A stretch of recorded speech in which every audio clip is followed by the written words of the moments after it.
Oh, Josh isn't coming. Right. Good evening, everyone. It is now 5:30 p.m. and I call to order the Grand Island Public Schools Board of Education meeting. This is the December 9th, 2021 meeting. Notice of this meeting has been advertised in the Grand Island Independent, which is the district's designated method of giving notice of these meetings.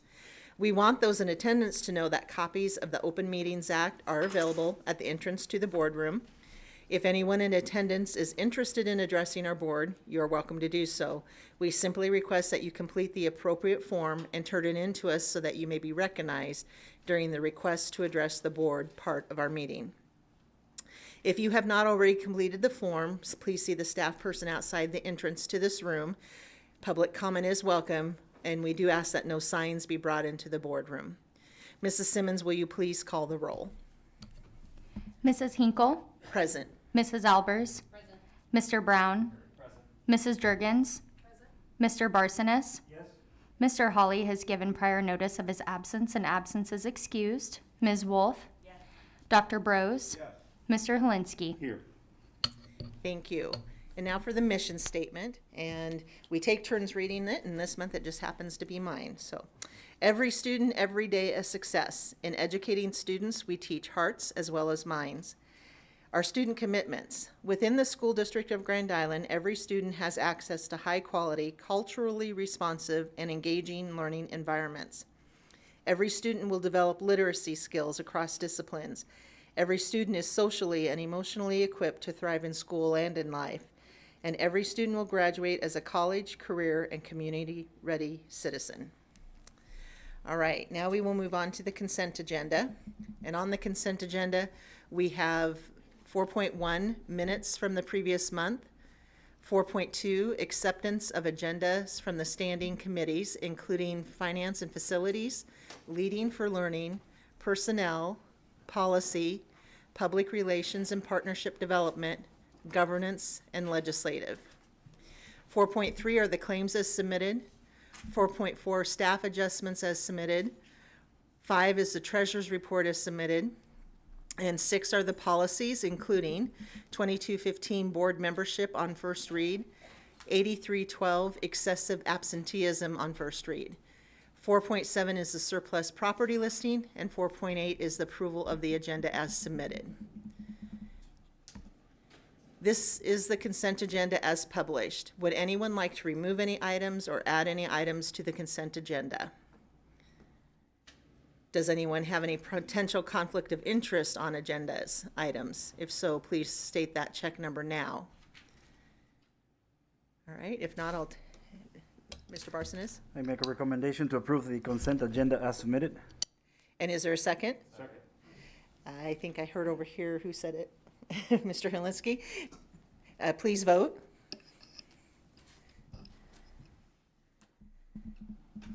Okay, motion passes.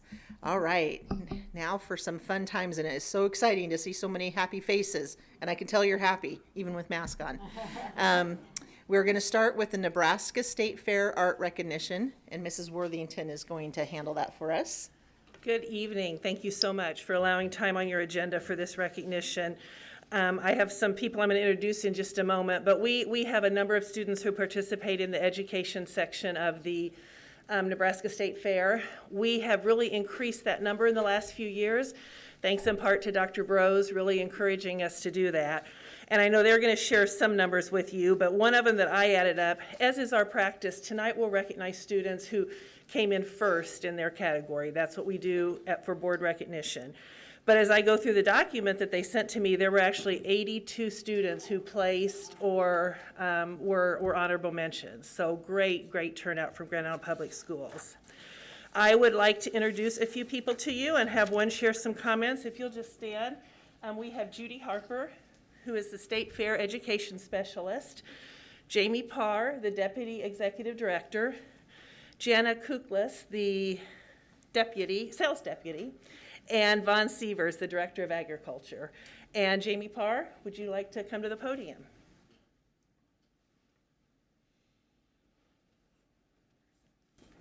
Thank you, Jennifer, and thank you to the board for allowing us to be here this evening. I was blessed to spend the day with Lindsay, and Dr. Grover was there as well at the CPI today, and what a wonderful, wonderful asset to our community. It was the third time I've done a tour there, and never ceases to amaze me how blessed we are. The mission statement for the Nebraska State Fair is to recognize the achievements of Nebraskans, to celebrate youth and fair traditions, and showcase agriculture while providing educational and entertaining experiences for all. Our education department, led by Judy Harper, is certainly gone to great strides in the last few years, and we're very thankful for what GIPS has done to contribute to that. There were 79 schools from Harrisburg on the western border to Omaha from the east side of our state who participated. There were over 2,500 entries in the education competitions. Students from Walnut and Barr middle schools not only completed, but also provided educational demonstrations showing potential and kinetic energy 4 days. Fairgoers really enjoyed that. Anytime they can see something happen, your students made that happen, and we thank you for that. For the first time this year, students from Grand Island won individual sweepstakes trophies. Those students were Hannah Butters from Walnut and Ava Stein from Senior High. Also, for the first time, a Grand Island middle school student won a school sweepstakes trophy, and that school was Barr. So thank you so much. We're excited to present the awards to those fine youth. Thank you very much. Thank you, Jennifer. We also, before we get started, we had Lincoln Kindergarten Group that you were able to recognize last time because they were here for a campus highlight. And then we had a Walnut group that included 90 students who created some angel wings on a board. They worked with a couple other organizations. We did not bring 90 students here tonight. Mr. Foley chose to. They're going to do a celebration at Walnut. So in addition to what we share tonight, that's certainly exciting. Was it on that wall, what they made? Was it on the Yes. wall that one time? Okay. Yeah. Okay, I have to follow my notes because several people I'm going to introduce in several different areas. So Hannah Butters, would you please come forward? And I'll let you stand just right here for a moment. Hannah is from Walnut. She came in first place in 3D art, short story, and slide presentation. So please congratulate Hannah, and they have a certificate.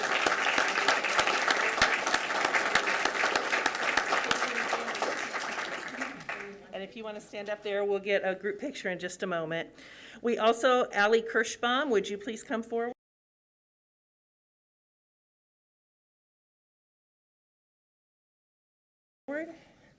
And Allie is from Barr, and she won first place in Cipher Down. Did I say that right? And Colby, okay, that's fine, sure, if you have something as well. Colby McGowan, would you please come forward? Colby is also from Barr and came in first place in Cipher Down.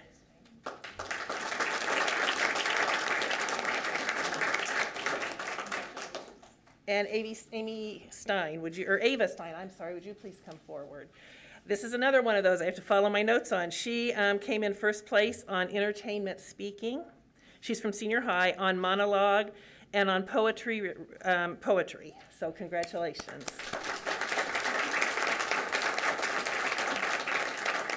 And Cameron Law.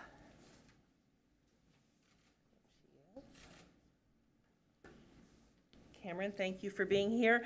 She came in first place. She's from Ingleman on poetry and on slide presentation. Congratulations. And will the parents of these students also stand? Because I'm sure yours, or families, whoever's here to recognize these students, thank you for being here.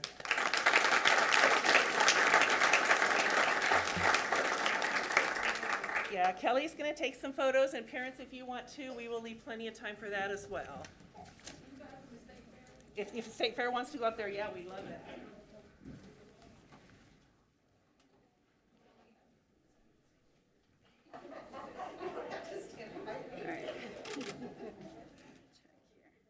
All right, ready? 1, 2, 3. Perfect.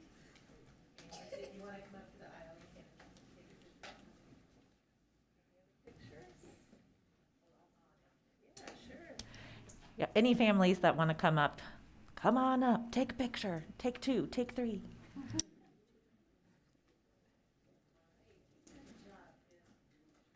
All right,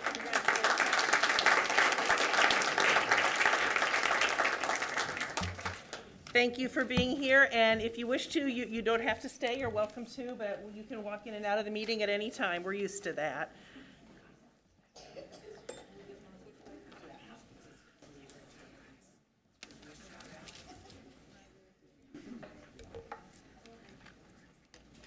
Okay, is it okay if I just keep going, Mrs. Hinkle? Or is somebody going to announce it? Okay. 5.2, we have the Superintendent Holiday Card Contest winners. Okay, another fun thing to do. Thank you again for time on your agenda. We're excited to share this joy of the Superintendent's Holiday Card Contest with you. We have done this since Dr. Grover came to our district, except that we did take 2 years off just because of all the things going on with the pandemic. And this year we heard from some staff and some students that they were so excited to have it back. Didn't we take 2 years off? Okay. Well, it's been a long year then. Maybe that's it. It's been a long 1 year. We usually give students a little bit of a theme, and this year's was celebrating the magic of the holidays. We had great participation. I did not take the time to count them, but I measured them for you. We had 11 inches worth of entries, and that's not including the electronic entries. Now, there were a few that took up a little space. There was some fun ones that had cotton balls, snowmen with pom-poms on it, lots of glitter. I don't think I've apologized yet to Rose and her crew for having to vacuum up the glitter. I don't think glitter and vacuums work real well together. So those we really couldn't reproduce and send out, but they're in Dr. Grover's office for her to enjoy. We did things just a little bit differently due to the number, the quality, and the fact that we missed a year. We chose 4 this year instead of typically we've done 3. So I will invite our winners to come up. We have a certificate for you, and then same thing, we will take a picture with the full group. So our first one, Brinsley, would you please come up? From Shoemaker Elementary, she's a 5th grader, and Mr. Wolf is here to celebrate with her. Congratulations.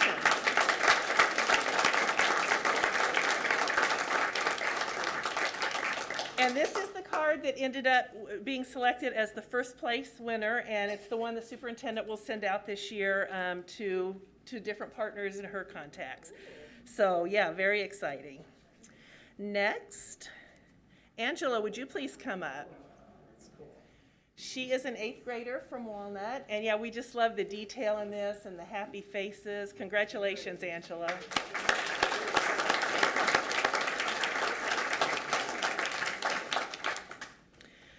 And then we do one from each level. You're probably figuring that out. But from high school, Isabella, would you please come up?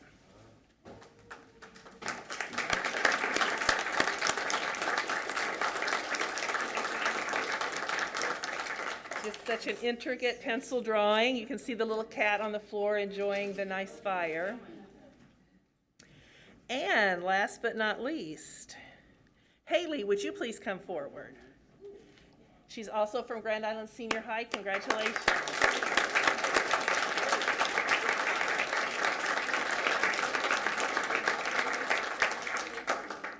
And Haley shared with me that she's been doing this since middle school. She's been submitting cards for the contest. So just like our card says, inside and to all of you, we hope you have a warm, heartfelt wishes as you celebrate the magic of the holidays. If you'll stand there, we'll take some pictures. And then how about the parents of these children? Yes, would you stand up as well? Families of these children.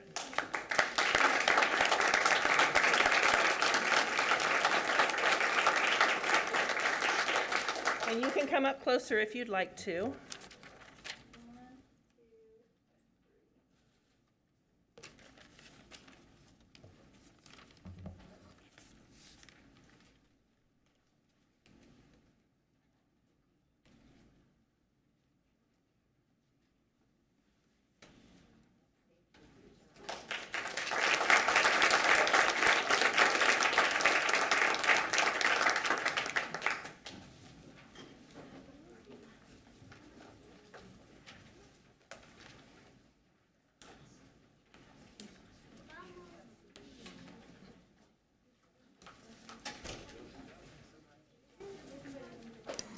That was a great way to start our meeting off, so thank you very much.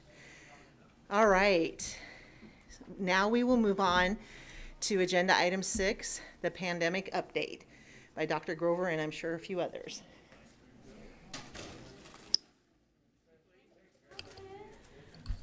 All right, well, that was fun celebrating the students. Thank you all so much for being here tonight. I want to thank you to the Board of Education as we provide this pandemic update. And we want to extend a special thanks to our staff, to our students and families for working with us throughout this pandemic. And we know that it is still going. Since March of 2020, you have been unwavering in your commitments to students during some of the most uncertain times that we've ever faced. I want to say a special thank you to the Board of Education for your leadership, for your guidance, for raising tough questions and providing resources as necessary. You have been very flexible in providing your support to keep pushing towards our mission of every student, every day of success. So to all of the Grand Island Public Schools family, you have shown such resilience and willingness to trust us throughout this entire process so that our kids can continue to have an excellent educational experience during these difficult times. Engagement with our families has been a critical component of how we have built our safe return to school plans since day one. This engagement continues to increase and really shows how much our parents are invested within the Grand Island Public Schools, and your insights are invaluable. As we continue to navigate through this process, we wanted to take a look at our current plan and to see where there would be possible considerations for any changes, and specifically regarding masking. So we sent out a survey to our parents, and this survey was just to be able to gain their comfort level with our current plan, as well as with any proposed changes that we were discussing. So we initiated the conversation with our families. I have to say that the participation rate in this survey was higher than any other survey we've ever done. And it happened very quickly, within hours, honestly. And so with our staff, we had 1,080 respondents, and with our families, we had 1,636 total house responses, and that represented over 3,000 of our households, our students. So I want to share with you those survey results. Let's kind of walk you through the questions just out of transparency here. So with question number 1, with question number 1, we really were just gauging the comfort level of knowing that GIPS is currently requiring masks for everyone, how comfortable you are with sending your student to school. And you can see that the choices here was comfortable, somewhat comfortable, and not comfortable at all. When we look at those that were somewhat comfortable and comfortable, we can see that 82% supported the current plan that we have. Question number 2 that was raised to parents, also it asked, as you may know, the vaccines are now available for ages 5 and older. If masks were optional but still recommended, how comfortable would you be sending your student to school in that circumstance? As you can see, there were 58.8% said they were comfortable, 25.6% somewhat comfortable, making it a total of 85% that was in that comfort level. We presented very similar questions to the staff, gauging the current plan. As you can see, 73% were somewhat or very comfortable with the current plan. And as we proposed the question, would you be comfortable if we went to mask optional but not required? And that rose to 88% of our staff members saying that they would be comfortable if masks were optional. Ever since the vaccine became available, even for the 65-year-olds, we knew that it was going to be important to engage our staff members, the adults in our buildings, with the vaccines, and also working alongside with the health department to provide those services. Right now, our staff vaccination percentages, I presented those to you. Of our administrators, 87% of our administrators that we know that they either had the vaccine through our clinics or they shared their vaccine information with us. 87% of our certified staff were vaccinated at around 73%, and our classified staff, 61%.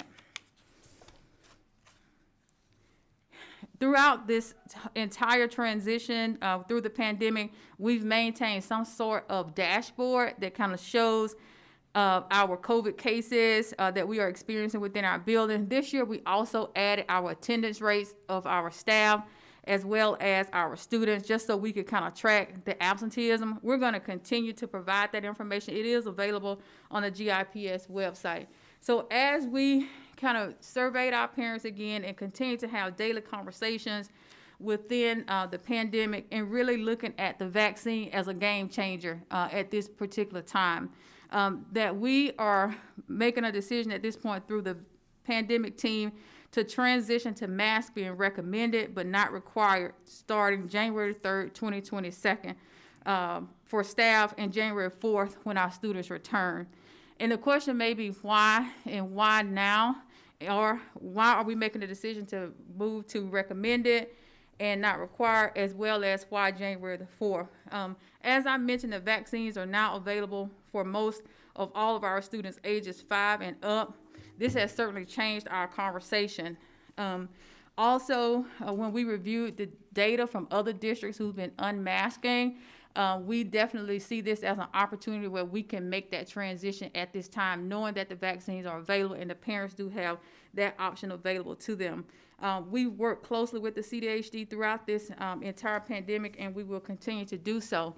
In working with them, they really encouraged us to wait until that January the 4th timeline to make sure that those parents who may now want to consider the vaccine, they have an opportunity to receive it before we just flip the switch and go to masks being optional, and they will have time for that 2 weeks for that vaccine to take the toll that it needs to. As well as we know that we are monitoring the Omicron variant that's out now. We realize that it is in Nebraska, so that also gives us some time to understand more about that impact. And so we certainly took that recommendation to make the date January the 4th. Throughout this particular time, we have offered 12 vaccine clinics within our school district, and we just certainly could not have done that without the support of the health department, also working along with our nurses. I have asked Teresa Anderson to come to the board meeting tonight to share a little bit about our community data with you, as well as the resources that are available to families and what we really need to be thinking about as we make this transition to mask being recommended but not mandatory. Teresa, and I would invite you to the podium.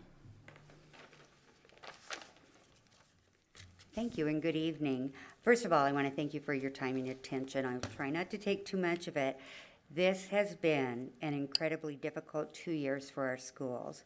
Our first task is to thank the GIPS leadership and staff for the proactive approach they have taken and continue to take to assure students and staff stay healthy and safe in schools. GIPS has led by example, implementing science-based prevention layers to protect students and staff alike. We will continue to work closely with the GIPS administration and nursing staff to assure safe and healthy environments as the pandemic continues. We also send our gratitude to the board, to all GIPS students and parents who have complied with the mask protocol and who have practiced good hand hygiene and stayed home when sick during this long battle with the virus. Our second task tonight is to share a bit of what we have learned over the course of the pandemic. We have data now that confirms that school closures have multiple negative effects on a child's health and well-being. The ABC Science Collaborative is coordinated by the Duke Clinical Research Institute at the Duke School of Medicine and is funded by a grant from National Institutes of Health. In their document, The Year in Review and a Path Forward, they conclude that with layered protection in schools, closures should be the last resort to control the spread of infection. So again, thank you GIPS for maintaining layers preventions to keep our kids safe in schools. The collaborative also reviewed the effectiveness of masks in schools. They found that data suggests that properly wearing a mask is effective in limiting in-school transmission of COVID-19, even with increased population counts in school buildings, poor ventilation, high community transmission, and limited distancing. This tells us that the GI mandatory masking has followed best practice and has reduced illnesses. While we understand that masks present a number of issues for the schools, we are also concerned that our community is not well poised for this change just yet. We need to discuss the transmission level. It's still very high in Hall County. CDC qualifies high transmission as more than 100 cases per 100,000 per 7 days. And right now we're nearly 4 times that. We've been that way for some time now. We should have vaccination rates over 70% among students and staff within school and within our local community to ensure sustained lower community transmission and protection against additional cases. Our vaccination rate continues to be low. Just 53%, or just over half of all eligible Hall County residents are fully vaccinated. But the good news is we're making progress. We estimate that in Hall County there are about 1,200 children aged 5 to 18.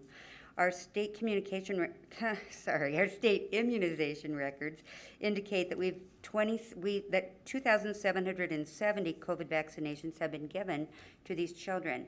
So let's say 500 of those are second doses. We have about 18% of our school-age children vaccinated. We have some work to do, but we can get there. Vaccine is indeed our ticket out of the pandemic. And today we learned that probably next week we'll be able to booster those 16 and 17-year-olds.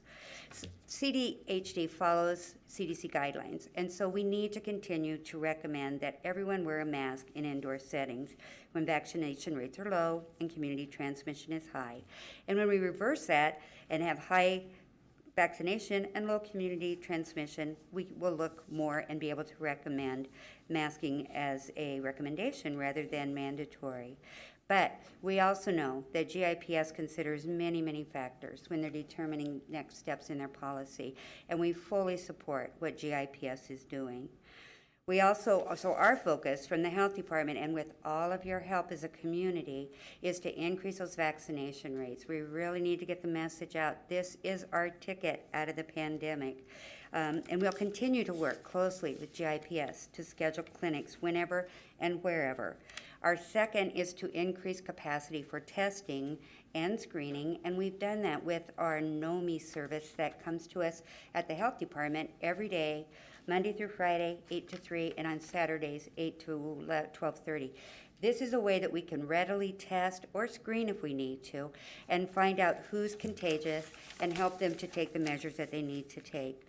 So, in summary, we want to wear a mask when we're indoors through this holiday season, especially at gatherings where there are lots of folks there who may or may not be vaccinated.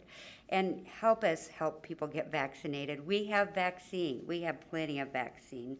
And I won't go over the specifics of each vaccine. We've got all 3, and we're ready to give them.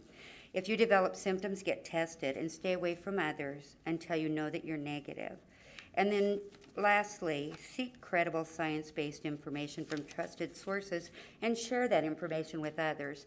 There's so much misinformation out there. We can work together. Vaccination and testing is an important part of our ongoing prevention plan. Parents and school staff, as well as students, need to closely watch for the onset of symptoms and then remove that student or staff member from the classroom until they can test negative. And wear a mask even if it's not required. It's still optional. We can recommend wearing masks. And in closing, I would like to say thank you to Dr. Grover and the entire team. I have no doubt that your collective efforts over the last 2 years have reduced the total number of cases as well as have saved lives that otherwise would be lost. Thank you. Thank you so much, Teresa, for that information. We're going to now have Mr. Corey Gearhart to come available. As we make this transition, we have created an addendum to our Safe Return to School plan that he will share those details with you now. Good evening. So this evening I'm going to talk a little bit about the 35,000-foot view of what the addendum is going to look like and how some of the changes are going to look in our schools. Obviously the big one, the masks are going to be recommended during school going forward, starting January 3rd. We're still going to be requiring masks on public transportation. That's still a federal guideline, and we have to comply in that respect. The big thing that Teresa just discussed here was that layered prevention. You know, we've talked about that since the beginning, those different strategies that we employ. I think the biggest one that we need to keep focused, aside from being vaccinated, is going to be staying home when we're sick. That's just such a big part of this. The masks have really provided some support and help there when we have people who may be symptomatic. The real key here is if you're symptomatic, we need you to stay home. We need you to not come into school. We'll continue with contact tracing when applicable. Obviously, we have the ventilation, the high efficiency ventilation along with the needlepoint bipolar stuff. And then, of course, continuing the physical distance wherever possible, and our hand washing protocols will still remain in place. So what does some of this look like? We break it down into how are we going to handle exposures? Because they're going to happen. We know that. In fact, when you look at some of the data, they're going to happen more frequently. And we also know that. But as we weighed, again, all the pros and cons as a team, the decision was what's the best way we can do this to move forward if this is the direction we're going to go. In elementary, the entire classroom will be notified about a positive case, and dashboard will continue, as Dr. Grover spoke, to notify the community of the cases by building. In secondary, the dashboard is going to be the primary communication tool. If more granular notification is required by grade level or sections, we're going to focus on those groups. And so as we look in secondary, we got a lot of kids doing a lot of things together.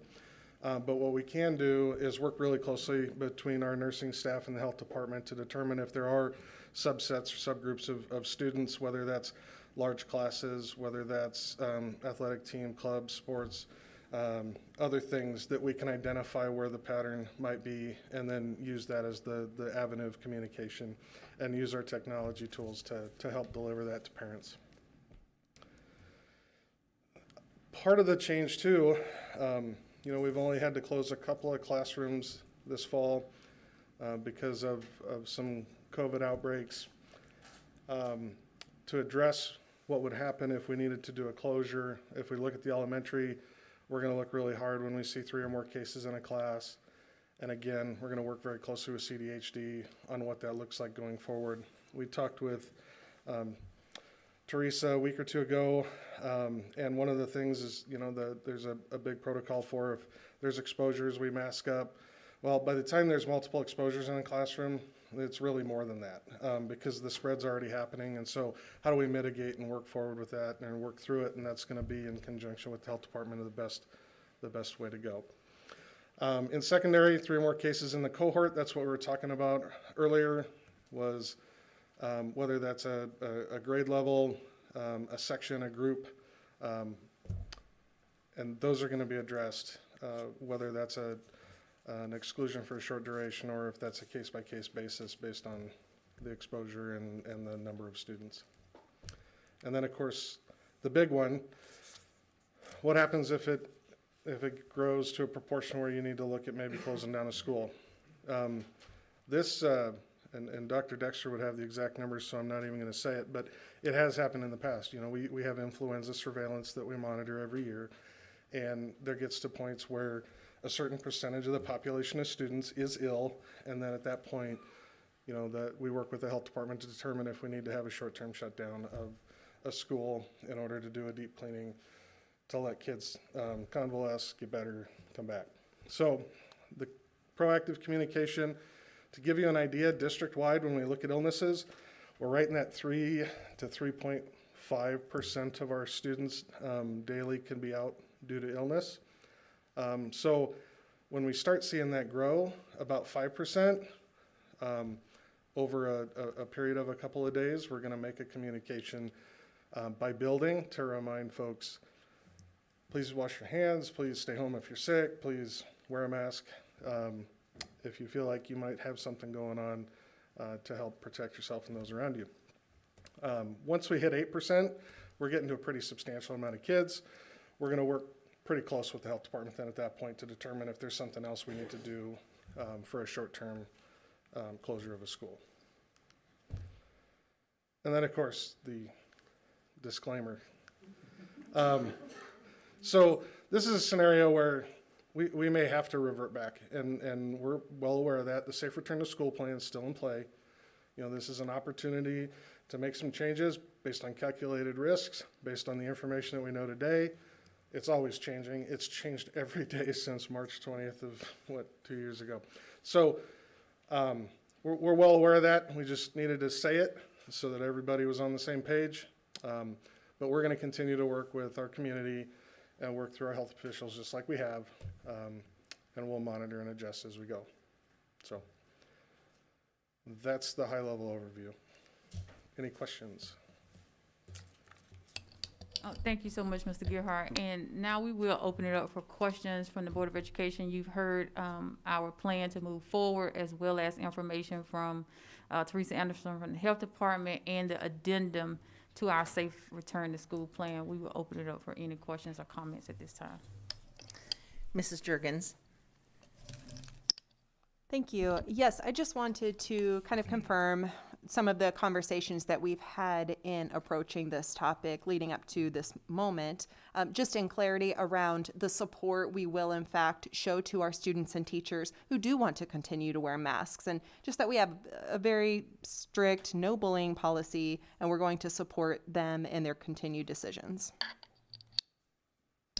Very good point. Mrs. Albers.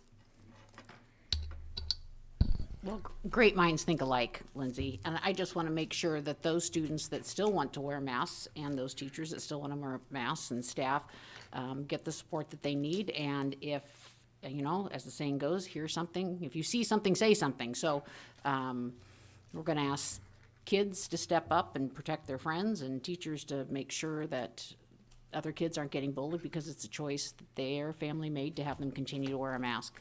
So anyway, I'm looking forward to this. I don't know. I'm a little anxious about it, but I'm just kind of curious to see how it's all going to shake out. But hoping for the best, certainly. Mr. Brown. Thank you. In looking at the survey that was done, you know, parents have choices. They have the choice to send their kids to our school. In this case, they have choices to get their kids vaccinated. And now they'll have choices to have their kids wear masks. I think that's good. I mean, it's nice to have choices. The community also has choices. And again, we hope that more and more people would get vaccinated because it is proven that the severity of the symptoms and whatnot are drastically different. We've supported the pandemic committee since March, and we will continue to support the pandemic committee. So we supported them when masks are mandated. We will support them with recommendation of mask. That decision, again, it's a very difficult and wholesome or just a big decision to make. There's a few things in my mind that make this a little more palatable. One is the investment that we've made into our HVAC systems in every school. The bipolar ionization has proven over time to be very effective. It's been around since the 70s as a technology that's proven itself. And I feel very comfortable going forward, just knowing that our schools are probably as safe as any building that we have in town, short of the hospitals, I would suppose. So I am truly thankful for both our staff and our kids for being the troopers they've been through since March. And again, I thank them for following the rules. And as we go forward, again, recommendation would still be to wear masks, but when, again, if they feel comfortable, that's not. So, All right. Thank you. Thank you, Mr. Brown. Mr. Helinski. Some of this is going to be a little bit of a repeat. One of the things that went through my mind when I know we talked about this was exactly what Lindsay and Lisa were saying is now we're going to see the other end of the spectrum where there could be, and I'm going to actually strike that, there will be mask bullying at schools. And we all need to step up as parents, as board members, as teachers, as just humans, and make sure that that doesn't happen or at least happens as least as possible. But I also want to go on record and let everybody know that we did everything possible to protect the kids. And it's time for the community to step up. And if we don't step up, we're going to go backwards again. Nobody likes masks. I don't like masks. But you know what? They're going to keep the kids safe. They're going to keep the teachers safe. And we have an issue right now with substitutes. I know for a fact there are some of my friends who will not teach, come back and substitute without a mask on, and so we got to protect them as well. So there's no one size fits all for any of this, unfortunately. And so I just ask the people on the other side of this now, that's what's going to happen, is to not go backwards and be a better person, and making sure that we all understand that we all have different levels of comfort. Mine is different than some other people's. Yours is different than maybe even mine, and that's fine. That's what makes us human. But we need to make sure that we're not crossing that line.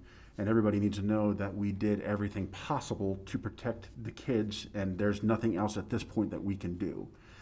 And so just keep that in mind, because that is going to be a huge thing going forward, in my opinion. Thank you. Dr. Brose. I won't be redundant by repeating everything that everybody else has said, because it's already been said and it's out there. We've talked about the tools. We've had the masking, we've had social distancing, we talk about hand washing. Those are all tools, and now we have a vaccination that can be available for kids age 5 through my age group. And those are tools. And just recently talking to someone in the medical community, the answer is vaccinate, vaccinate, vaccinate. If you have to stress one thing we can do, it's to vaccinate. Thank you. Mr. Barsanis. I might be redundant, so I can't keep my brain straight here. I've been thinking a lot about this, and I was trying to make notes in the last week, because I really wanted to share what was in this process. And I quickly made some notes as I was driving this morning, and I have been in... Wait a minute. Yeah. I hope not. Voice notes. I should say that, right? It is voice notes. So when I say I read as I'm driving, it's an audiobook. But one of the things that I was reminded on, it's been a journey for me to not only learn the language and learn the culture. 27 years. And I remember Dr. Brose Jr. was a classmate of mine. And I just remember how I ran into a lot of people that were willing to help and were willing to lend a hand. And as I was thinking through all this, I first of all want to thank all of you as board members, administrators, staff, parents, Teresa, in the community. It has not been easy. In the last, 2 years, whatever we want to call it, that's what we're joking around. In COVID years, 1 year is 2. So for the last 4, it has not been easy. Whatever you stand in this spectrum of, this has not been a mask issue for us. It has never been just about the mask. The reality is it got turned into just a mask.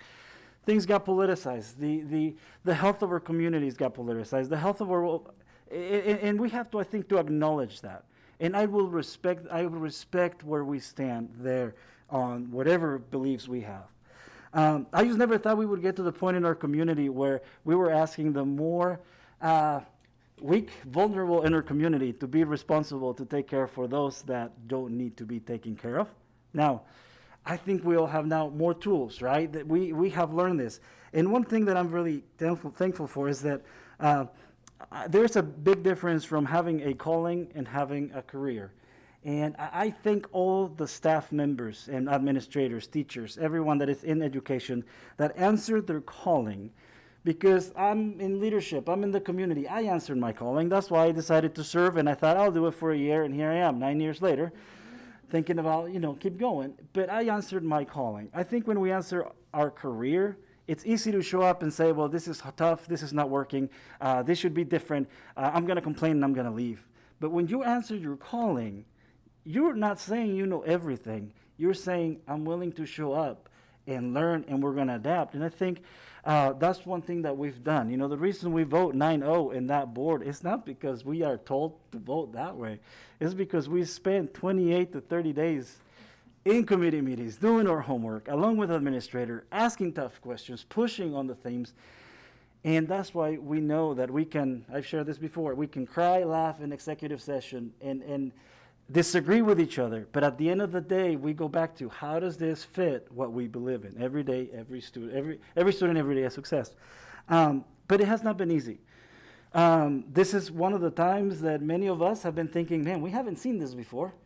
Tonya Brown was the first board member that left as I joined the board. And I remember getting a new board member and getting nervous and asking Terry, what do I need to do? What's going to happen? I'm freaking out. And he's like, we have a good process. Let the process work.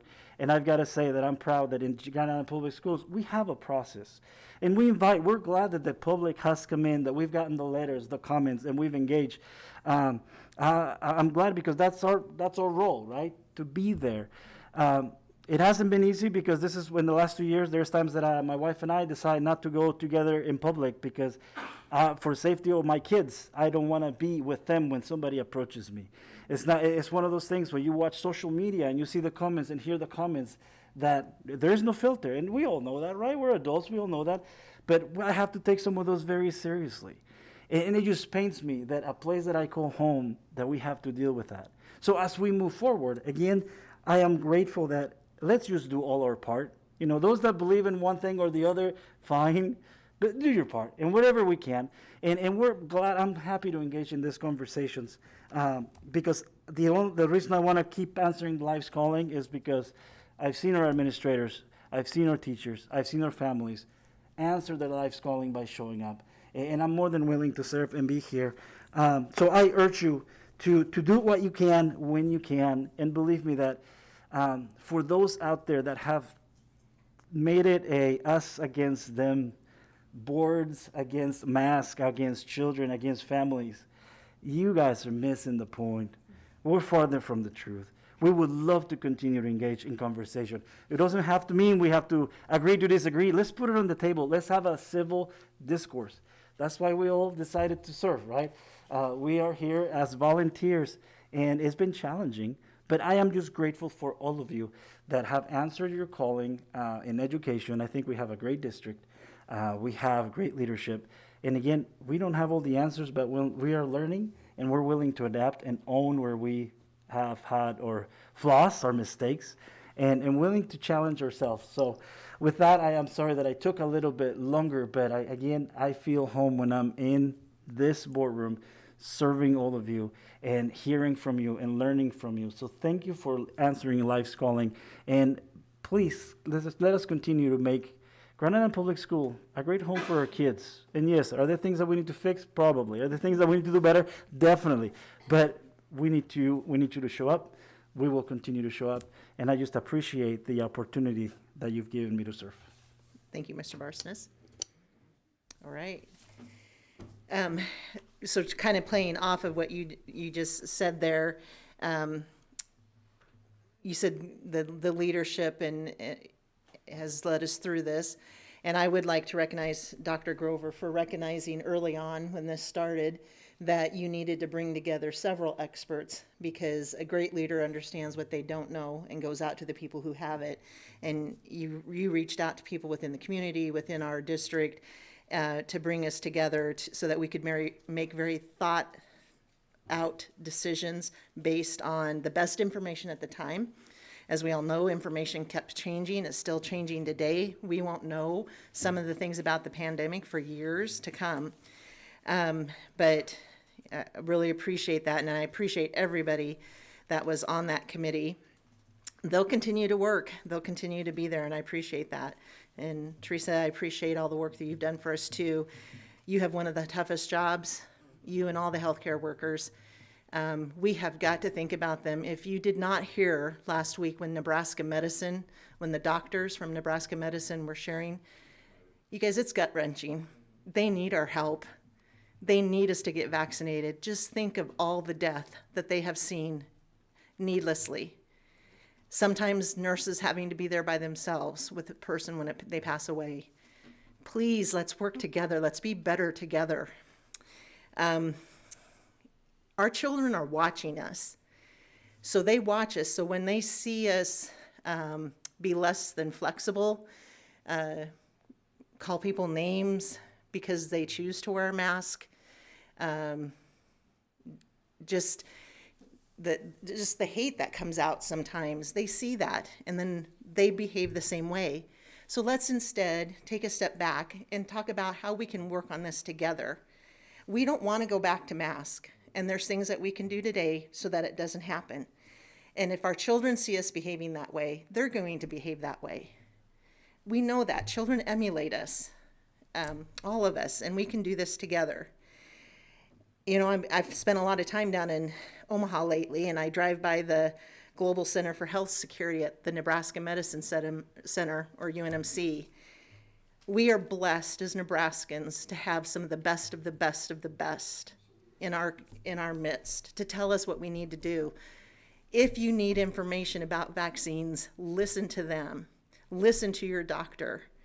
Please get your information from a trusted source, because it truly is, we've said it several times, the only way out of this. And, you know, when they had the 1918 pandemic, they didn't have vaccines until 20, 30 years later to help them. We are so blessed and so fortunate. So thank you to the parents and the guardians and to the staff. The answers to your questions were overwhelming, to know that you have supported the district in what we've been doing and that you'll continue to support us. We really appreciate that. Thank you to the students. You have been resilient. It is so, I live very close to Star, and it is so fun to hear them laughing outside at recess, and I can hear them through closed windows. They have such a great time. So thank you very much, and Dr. Grover, I turn it back to you. Thank you so much, Board of Education, number one, for your support, as well as the questions and just the areas that you want to reinforce to us as we move forward. And I do want to thank our pandemic team. I thought one time Mr. Single was going to give them the impression that they were off the hook, but we will still continue. We will still continue to meet. We know that the decision tonight doesn't mean that things are going to be easier.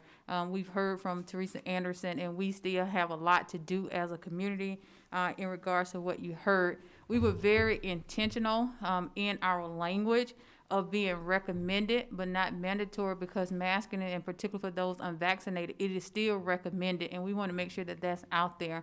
And we want to say we are preparing. We've are sharing information with our principals as well as our teachers, and just like any good classroom instruction and our highly effective teachers, we know that we have to onboard our students through this transition, and we know that that will be part of their classroom routines and their expectations, and helping kids if they are going to mask or not mask. And that is critical for us to understand, that whether you choose to mask or not, we're here to support you, and that all students, that they are valued, they're valuable, and this how we exercise our choices and respect the choices of others. That will certainly be top of mind for us going forward. And thank you all so much.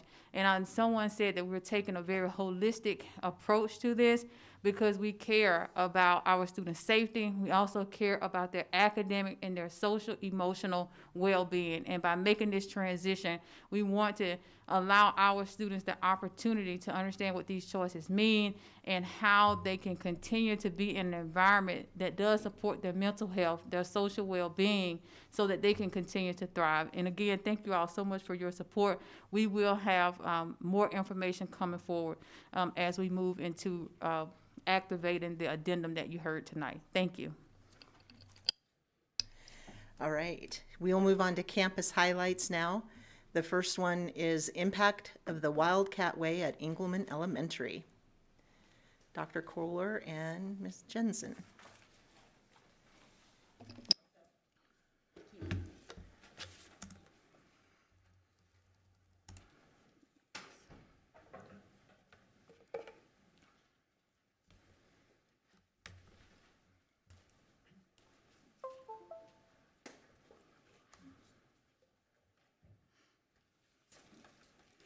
Good evening. Thank you for letting us come share tonight. I'm Carrie Kohler, the principal at Ingleman Elementary, and I have Caitlin Jensen. She's the part-time assistant principal and part-time academic support coach at Ingleman. and we are here to share about the Ingleman Wildcat Way. The Wildcat Way has existed at Ingleman for a while, so we're going to talk about some of the tweaks and adjustments that we've made. The school-wide expectations have been posted in all areas. And last year, we also had the Caught with Character, and we also added a sticker to give to students that show that they have shown the Wildcat Way for any positive behavior that is seen. And we also added the community building circles and the respect agreements. This year, we've taken a step ahead, and the school-wide expectations are posted with the QR codes, so anyone with a device can scan the QR codes, and they can go ahead and see a video of staff modeling the expectations. You can teach right there on the spot. We also have the second step posters that are taught in guidance in the classrooms. We use the 5 effective classroom practices daily: the attention signal, active supervision, pre-corrects, effective feedback, and 1-minute transitions. And we also have monthly assemblies. One of the assemblies is introduce the new skill of the month, and that comes from our second step guidance curriculum. And that creates that common language across the school for us all to use. And then the second assembly is to recognize those students who are displaying the skill. Our recognition system has really expanded this year. We have a lot more recognition for positive behaviors. We still have the stickers. We still have the Caught with Character, and those are for the in-the-minute behaviors that we see. But we've also added certificates, so students that are displaying the skill of the month that has been recognized and celebrated, they receive those certificates monthly. And then if they've received 3 of those certificates, they receive a ribbon, and if they receive 6 of those certificates, they receive a medal. We really wanted to recognize those students who consistently show those behaviors throughout the school. And we're very proud of this. So far this year, we have had 1,025 certificates earned. And I'm a little ahead of the day because tomorrow we actually celebrate caring and empathy and recognize students, but it was such a great number we had to jump. And we have had 207 ribbons earned, and that means that they've earned 3 certificates already this year. So very proud of that piece.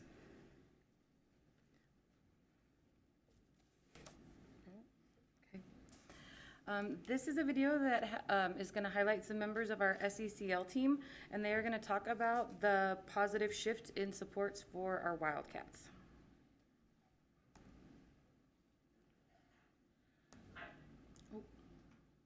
I'm Samantha Amick, the social worker at Ingleman. Caitlin Nichols, the school counselor here. And we are part of our school's SEL team. And one of the reasons the SEL team decided to restructure the Wildcat Way was because the pandemic changed our school in many ways. Prioritizing both safety and social emotional growth was a big factor for this change. Our staff and our students needed this change, and Mrs. Nichols has a great example of why it needed to happen. A couple times throughout the year, students would come up to me and say, you know, this isn't fair. Students are getting rewards for making bad choices or doing bad behavior, and there's those of us that make good choices every day, and we do the right thing all the time, and we never get rewards or recognition for any of that, and it's just not fair. And that really pushed me and the rest of us to advocate for these students and provide them with more positive supports and positive recognition for their good behavior. And our hope is all students will be recognized for good behaviors, but also the students that are consistently making good choices every day will also be recognized a little bit more. I'm Samantha Amick, the social worker at Ingleman. Caitlin Nichols, the school counselor here. Yeah, well, We are no. Why can't I exit? Oh, okay. And then this next video, these are students that are sharing what it means to them to receive their certificates and their ribbons.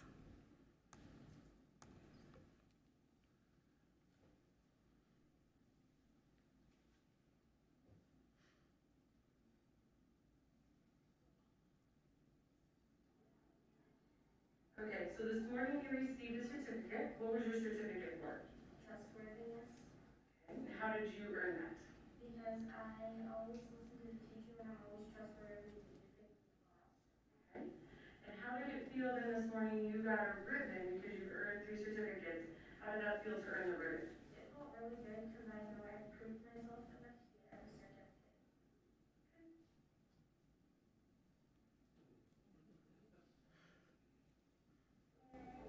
Was it fun to get this in the gym?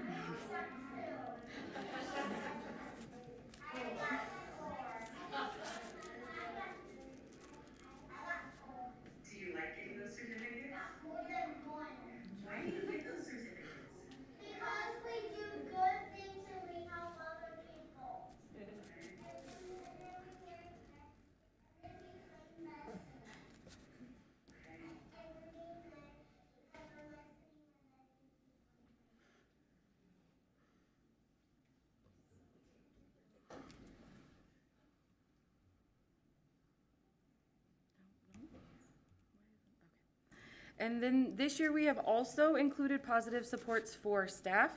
We have had monthly sessions on topics that are relevant to our staff and that are based on their feedback of things that they are wanting more information on. And you can see we've had suicide prevention, building relationships, de-escalation strategies, and trauma. Thank you for your time this evening. Any questions? Okay, applause for that. That's a wonderful program. Thank you for sharing that with us, and especially the kids. We love to see the kids, so thank you. All right, 7.2 is the CHI St. Francis Wellness Center update.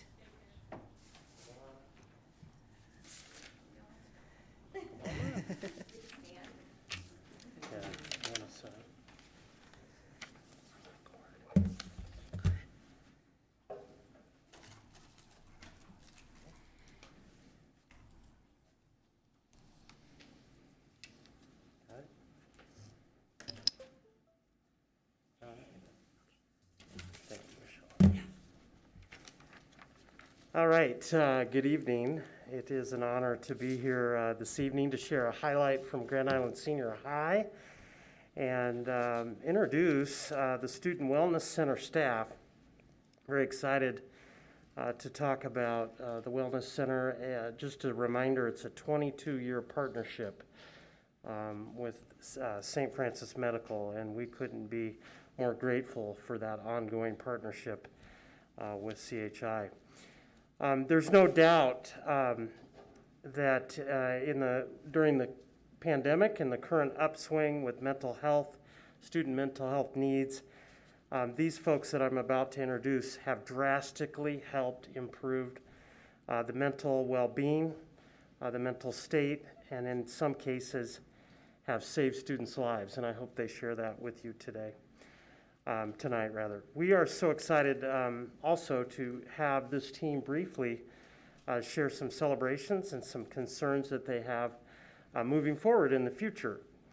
And I would also like to recognize Dr. Dexter this evening for her outstanding collaboration, professionalism, and leadership in support of the Student Wellness Center at Grand Island Senior High. So thank you, Dr. Dexter. So I will introduce you. You raise your right hand. We won't swear you in. We just want you to be recognized. So first off, Carolyn Jones is a licensed independent mental health practitioner and a licensed alcohol and drug counselor. Caroline. And then Stephanie Bauer, really ditto on the letters behind her name. She's duly licensed therapist with the Student Wellness Center. And then Stephanie Williams, our nurse practitioner. Is she here with us? No, she's not tonight. Okay. April Morrow, she really runs the show. She is our certified medical assistant, and Cindy Sestek is our market director. Cindy, thank you. And then finally, Michelle Hendrickson is our clinic administrator that will be sharing with you tonight. So could we recognize and give them a round of applause, please?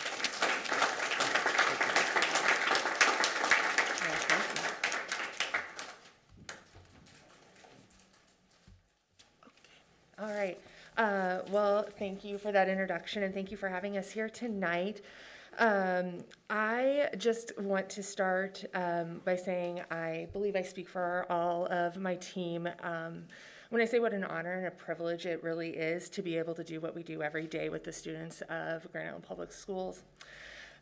Since we opened the clinic 20-some years ago in 1997, our mission has really been to improve access to both physical and mental health care for the students of Grand Island Senior High, plus some from the middle schools and others. And we really believe that providing this care will lead to a healthier student, and in turn, healthy students are more successful both in school and in life. Funding for our program comes from many sources. The largest source is an annual grant that we receive to cover our operating costs from the CHI Health St. Francis Foundation. We also appreciate the donation in kind from Grand Island Public Schools for the office space that we occupy inside Grand Island Senior High. And we are able to bill insurance for those students that do have access to either commercial insurance or Medicaid to help offset the cost of care. However, we never turn away a student because of inability to pay, and approximately 80% of the students that we are seeing this year qualify for our charity care program, either for their primary coverage or secondary to their insurance to help cover the cost of co-pays and co-insurances. So what do we do up there? As Mr. Gilbertson mentioned, Stephanie Williams is our nurse practitioner and provides medical services. She is on site 1.5 days per week. She is a family nurse practitioner and is certified to treat patients of all ages, both for wellness exams and sick visits. One of the primary services that we provide for the students of Grand Island Public Schools are physicals.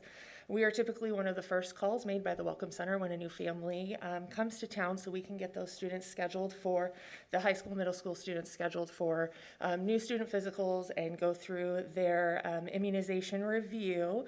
For many of the students coming to us, especially the ones that are coming from another country, we recognize that this may be the only contact they have had or have recently had with a medical provider. So our goal is always to go beyond what you would typically find in a school physical to be able to address any other health concerns that may be there at that time, because we don't know when they may have the opportunity again. Our clinic also participates with the Vaccines for Children's program, which allows us to give no-cost vaccines for students to make sure that they meet the minimum requirements for attendance at school. I do have the volume information on there. As you can see, for this year, we are on track to kind of meet what we did last year for our volumes. I did a quick count, and that's all in Stephanie only being on site. 10 full days and 11 half days this year that we've still managed to get in 180 appointments. All right. Behavioral health services. As mentioned, we have two therapists that work at our clinic full-time. They are there full-time during the school year and 3 days a week during the summer. Both of them are duly licensed as mental health and drug and alcohol counselors, and that allows them to be able to work with students on a wide range of concerns, such as family and relationship issues, depression, anxiety, and substance abuse. And these students are referred to us by many different types of school staff that recognize concerning behaviors or patterns in students.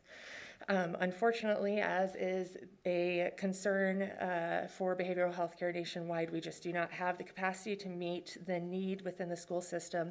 And by September 29th of this year, we were already full and starting a waiting list. We currently have 21 students on the wait list for services. Because this has been a known capacity issue, there's only 2 of them. Typically, the school staff have been fantastic, and they try really hard to find other options for care for the students. So those who are referred to student wellness typically have no other option, either due to lack of insurance, lack of transportation, or support in the home to ensure that they regularly attend their scheduled appointments. As you can see from the volume section, we are quickly outpacing this year our last year's numbers. Last year we completed just over 1,000 visits, and through November we are already at 831 visits for almost the exact same amount of students as last year. In addition to appointments with our regular clients, we also offer Grand Island Senior High with no charge risk assessments for students who are at immediate risk of harming themselves or others. When possible, we will meet with the student in crisis and help determine the risk of immediate danger and provide assistance, either by developing a safety plan with the student and referring out to a therapist if we don't have space, or assisting with admission to an inpatient facility if needed. Last year, we completed 41 of those risk assessments, and to date, we have performed 18. Medication management services. So sometimes the students that are receiving therapy with us need a little bit of extra assistance from medications to help them cope with their concerns. And Jessica Sawyer is a psychiatric nurse practitioner who works at Richard Young and Kearney. She comes on site once a month and provides in-person services, and then continues to see students via telehealth throughout the year. Her volume numbers are on there, but last year she met with 14 students for a total of 67 visits, and this year she's had in 3 months 10 students for a total of 36 visits. Wow. Okay. So why does on-site care matter? Really want to talk about why it's important that we do this work, but why we do the work where we do this. On-site care really allows for us to have increased collaboration with the Grand Island Public Schools staff. One of the items that's on the consent form that we have all parents sign or guardians sign prior to their student receiving services is permission for us to disclose information to staff as necessary. This allows us to be able to discuss concerns for the students with the school social workers or the school counselors as needed to make sure we are addressing concerns and working in unison to help these students be successful. Second, we can meet students where they are in a space that feels comfortable to them. A provider's office can be scary and intimidating, and by meeting them in the place that is already very familiar, it makes the student more relaxed and opened. Third, and arguably the most important reason, is access. We are right there when our students need us. I want to just share a little story with you of a real event. This happened just a few weeks ago, and when I heard the story, it reinforced what an important service we provide. I am going to warn you that this story does deal with some sensitive subject matter. There was a student that had been seeing one of our therapists for a while. This student does not have a home life that is what most would consider ideal. This student struggles with dealing with their home life or situation and has depression as well. One day, not too long ago, this student came to school. What no one knew, though, was that this student also came with a suicide plan. You see, the student had not been in a good place mentally and had decided that was the day to carry out the plan they had devised. By all accounts, it was a good plan and likely would have been a successful plan. No one would have known or noticed they were gone until it was too late. But this student recognized that they were not in a good place, so when they asked to be excused from class, instead of going home to carry out their plan, they walked into our office, looked at April at the front desk and said, "I think I need to be hospitalized." And they were. Now the student isn't cured, and we worry about them every day. But for now, the student is still here, still in school, because they were comfortable enough to ask for help, and we were there to listen. So what does the future hold for student wellness? We continue to see increasing demand for our services. One of the things that we are excited about is starting in January, we're going to add an extra half day of medical coverage to be able to help us meet the demands of all the physicals that we are being referred. Looking at ways that we can expand our summer availability to try and get students in for those physicals before school starts and not delay their ability to attend class. Another thing that we noticed is while we take care of middle school and high school students, sometimes these students come for their physicals and they have younger siblings. And is that an opportunity to expand to be able to offer this service to like elementary students? And another thing that we've been talking about is, not a week goes past where we don't have a staff member swing by and say, "Man, I'm not feeling well. I really wish I could just stop in for help." So those are things that in the future we'd love to be able to explore further. And additionally, behavioral health services. As I mentioned, we could desperately use another therapist on our team, as well as some space dedicated for telehealth services. In addition to Jessica seeing patients through our clinic, there are a number of students who do see outside therapists who would like to be able to connect with them during the school day, and there's just not really space available for that, so that would be something we would love to be able to explore. So when I do these presentations, I typically get asked, what kind of help do you need? What else can we do to make you successful? And so really what comes down at this point to continue to do the things that we do and grow and expand more, we really are looking at our space. We are in extremely close quarters up there and already have limitations on the number of students that we can see because we don't have the space to flow them through. So I included some fun pictures for anybody who hasn't had the opportunity to come visit. You're welcome anytime. April is a wonderful host. But just our space pretty much consists of a front desk area and 2 offices for our therapists and a shared office/exam room for medical and the psychiatric nurse practitioner. Thank you so much for your time today. Does anybody have any questions? Mrs. Albers.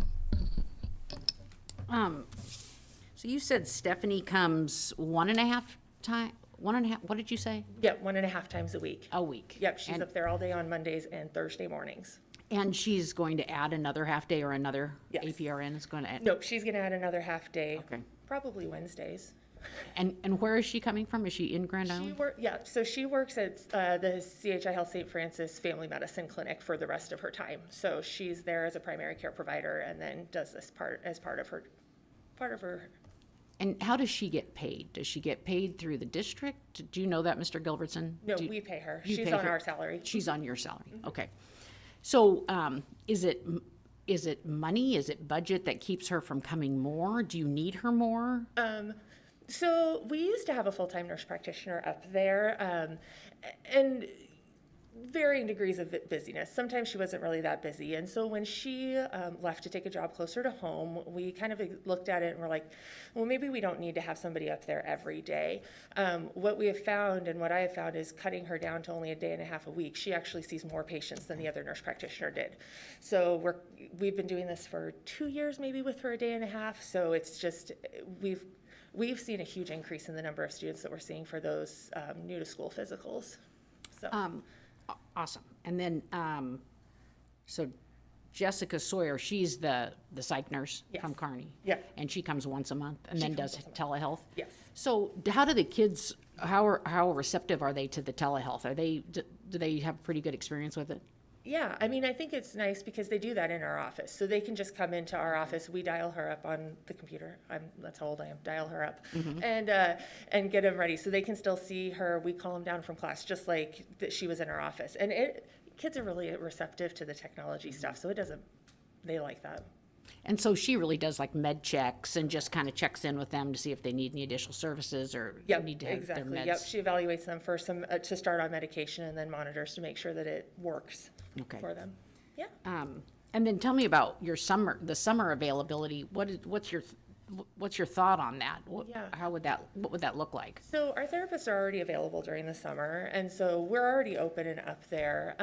There are sometimes we'll do physicals as late as April and May because the students are still registering and coming to school, and so sometimes we'll give vaccines, and then they need a 60 days because it's a two-part series, and so then we're calling them in the summer saying, hey, you need to come get your second dose or whatever.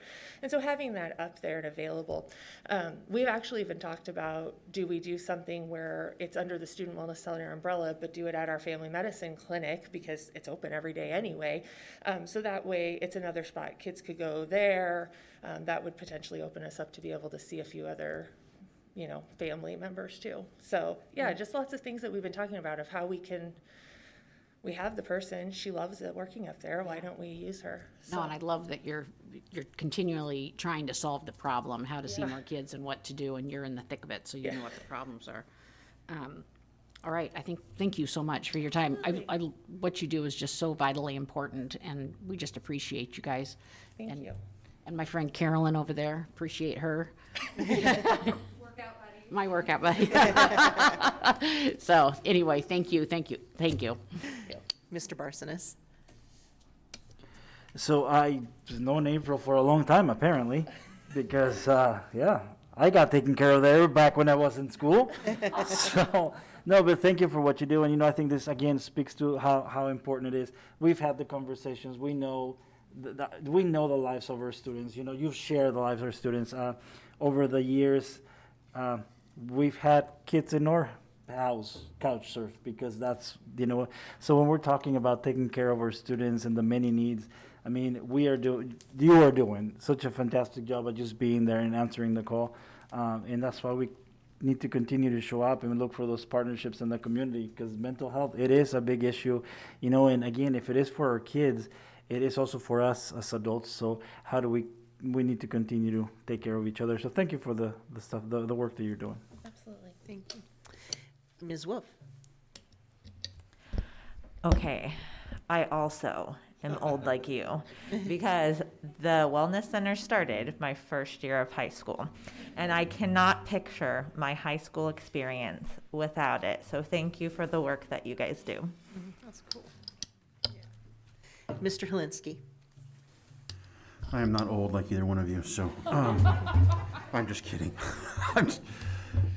Thanks for the services that you do. That's huge, especially with this pandemic that's causing a lot of issues. And I guess that's where my question kind of stems from. Is there was a little bit of a, well, not a little bit, a pretty big jump from last year to this year in meetings with students, and I guess I don't remember the actual number on there, but it even looked like you're meeting with a lot more students too. Is that due to COVID cases, or just things going on at home about COVID? I mean, where is that disconnect there? Does anybody, or can you share that with us, I guess? Because it's a pretty big jump, it looked like. Yeah, so behavioral health visits actually last year was down a little bit. So one of the things I think we had to navigate through was with some of the restructuring with the academies and how the student social workers kind of were moved around.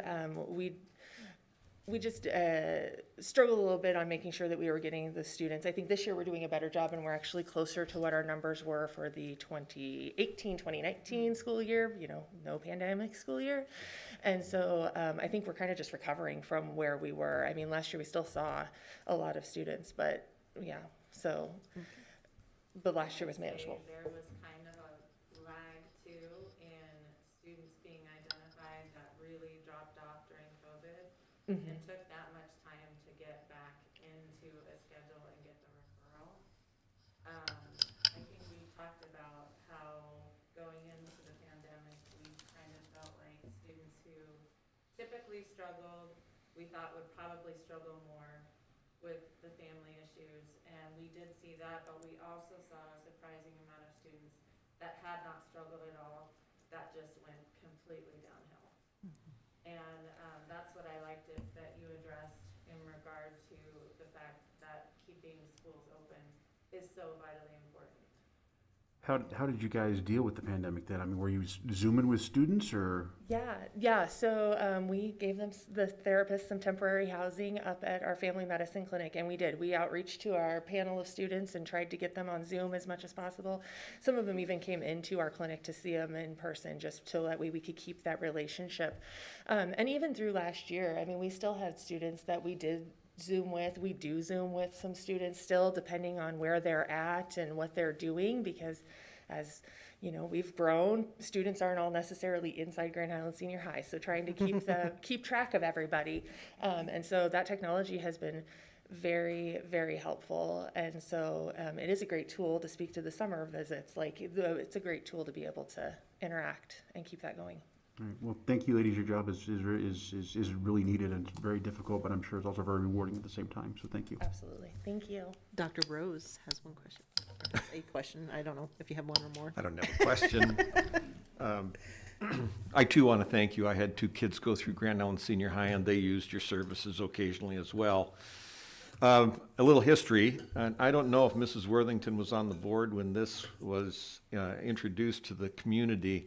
Mrs. Cronk was, and she led, she kind of led the effort for this.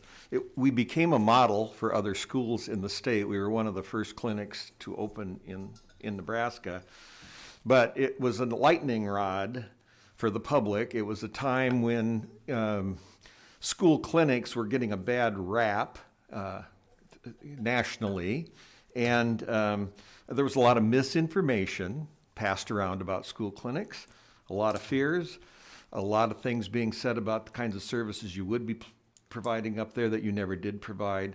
It's been exciting for me to watch you grow into what you have become today, because I was around when that started. So thank you very much.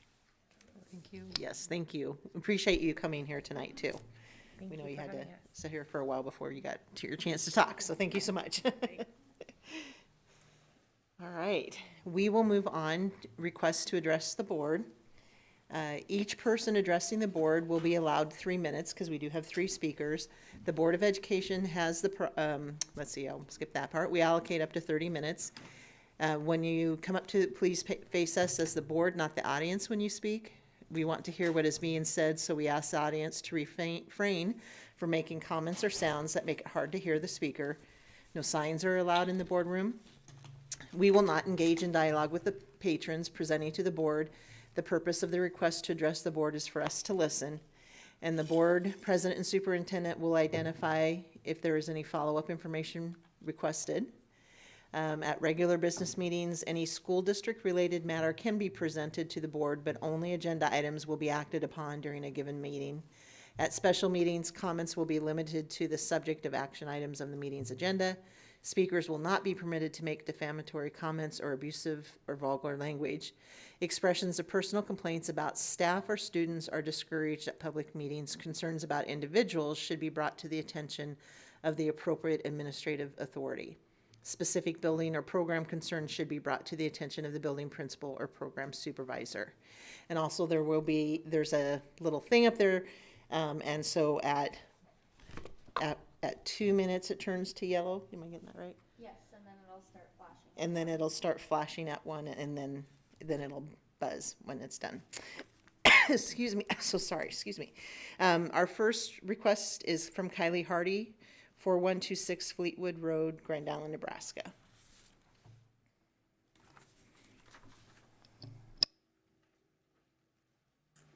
Hello, I'm Kylie Hardy, and my phone is abuzz right now with the exciting news of the mask becoming optional, so thank you.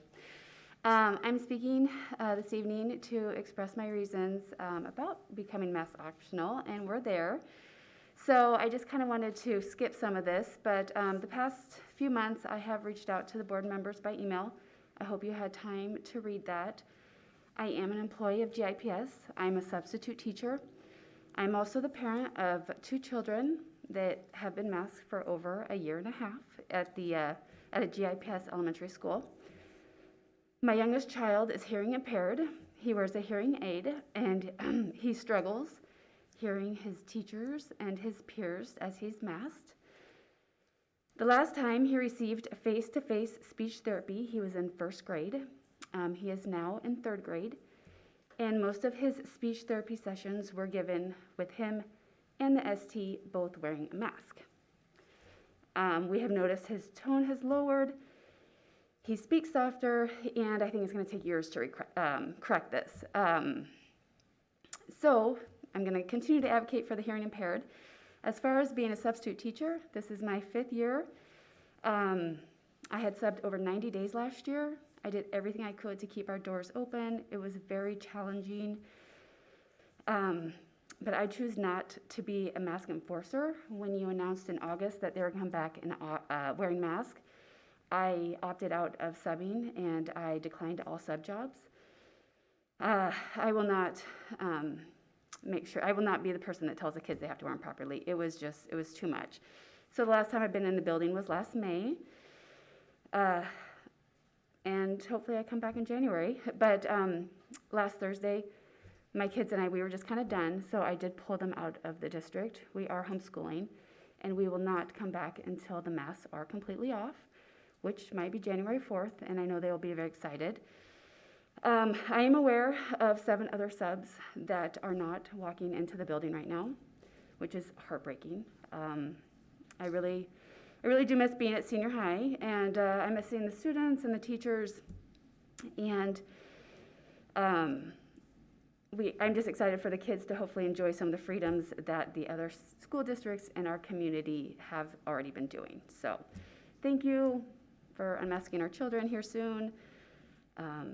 And definitely the mental health matters, so keep on that. Thank you. Yep. I think it's just important to remember it's mask recommended, not optional. And the difference is that we still really do recommend them because it is a safety measure. So we just want to make sure that that's communicated. Okay, the request to address the board, number 2 is Jason Pagel, 1733 Mansfield Road, Grand Island Public Schools, or Grand Island, Nebraska. I'm sorry.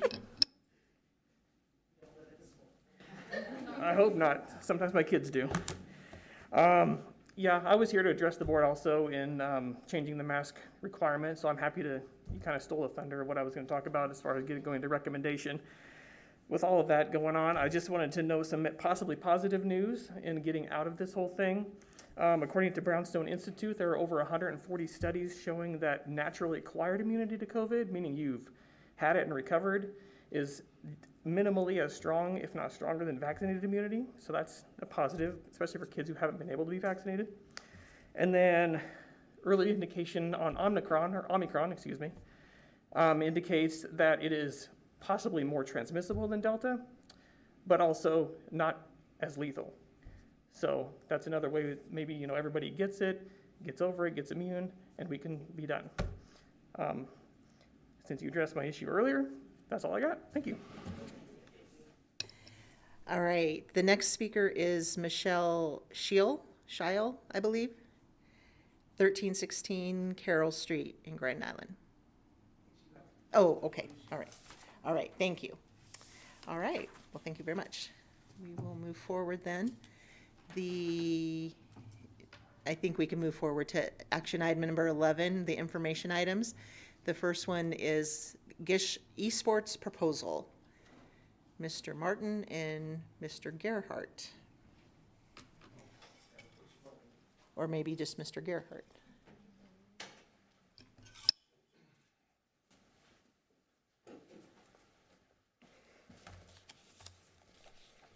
Okay, forgive me, I'm doing my best here. Mr. Martin wanted to be with me this evening, but was unable to, so I'm gonna do my best to run through his presentation and answer any questions that you have. The proposal ahead is for some capital equipment for an esports startup for Grand Island Senior High.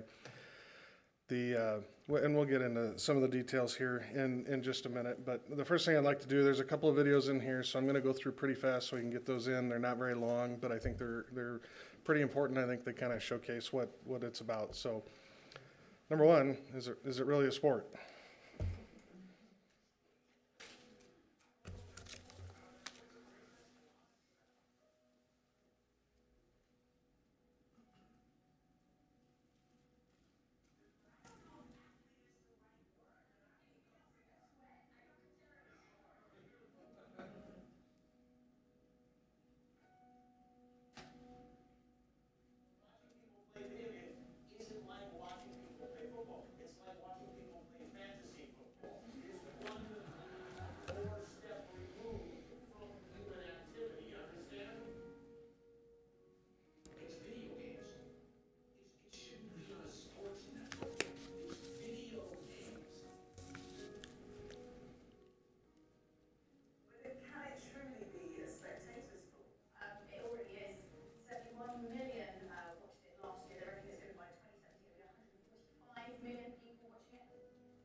Okay, so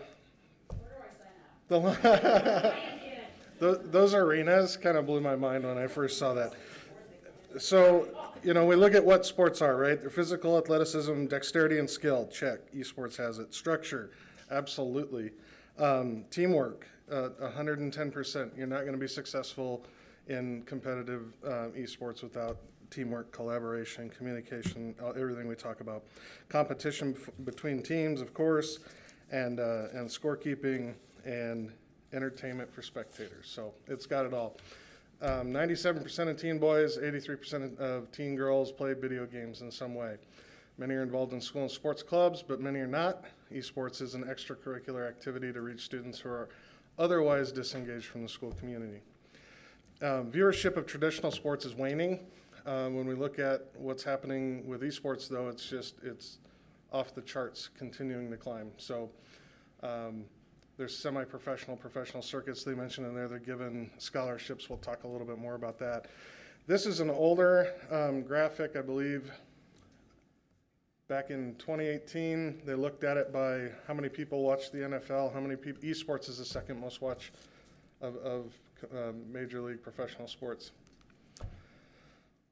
In 2019, 100 million people watched the League of Legends World Championship. Only 100.7 million were watching NFL. So, real close. Equity, sports are beneficial. It can level the playing field and it can get kids who are otherwise not engaged with extracurriculars involved with the school. It fosters success later in life. Participation in high school activities are a predictor of later success, and the teamwork that goes along with it. So we would be joining other high schools around the state. There are 40 in Nebraska so far that participate in esports. 1,500 around the country. And let's see here. They mentioned this in the video. Their professional esports players are considered athletes. There's more than 100 college campuses or colleges offering scholarships worth more than $16 million when Mr. Martin put this together. It's not just about playing them, though. There's so much more to the activity, and you'll see that here in just a second. There's a couple diagrams that I think are really good. Esports, soft skills, working with others, strategic thinking, critical thinking, problem solving, success and failure, time management, delayed gratification, etc. This is from a professor who studies esports, and we'll hit this really quick, and then I think there's one more, but we might skip that. My name is Stakeholder. I'm a full professor here in informatics, and I study games. My expertise is on social interaction and cognition. My game of choice tends to be player versus player kind of online games. I'm really interested in all of the social interaction and social sort of collaboration and competition that happens in games and then around the games. We have a lot of different faculty here who are actually working on game-related topics. The connection between esports and STEM, between esports and academics generally. Gaming is a very cerebral and smart kind of activity. In their game spaces, they're doing like really high-end theory crafting, they're doing data science. It's a ton of delayed gratification. If you're going to get good at any of the games, it takes a lot of work, it takes hours of discipline, of play, and so the idea that they're kind of barren intellectually is sort of a foolish idea the moment you pick up a title. It takes screen time and it turns it into activity time. In today's kind of climate, we really underestimate how important it is just to play and to do things because they're interesting and fun. It's actually an important part of development.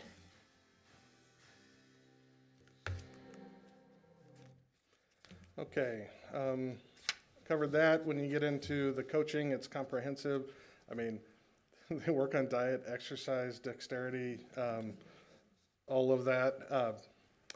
This one kind of shows the connection between esports and STEM. I don't think we'll watch it tonight, but it's in the presentation. You can click on the link on your PDF and you feel free to watch that. But this gentleman talks about how there's 100 and some kids in his after school esports club, and how they've naturally gravitated towards STEM because of their participation in it.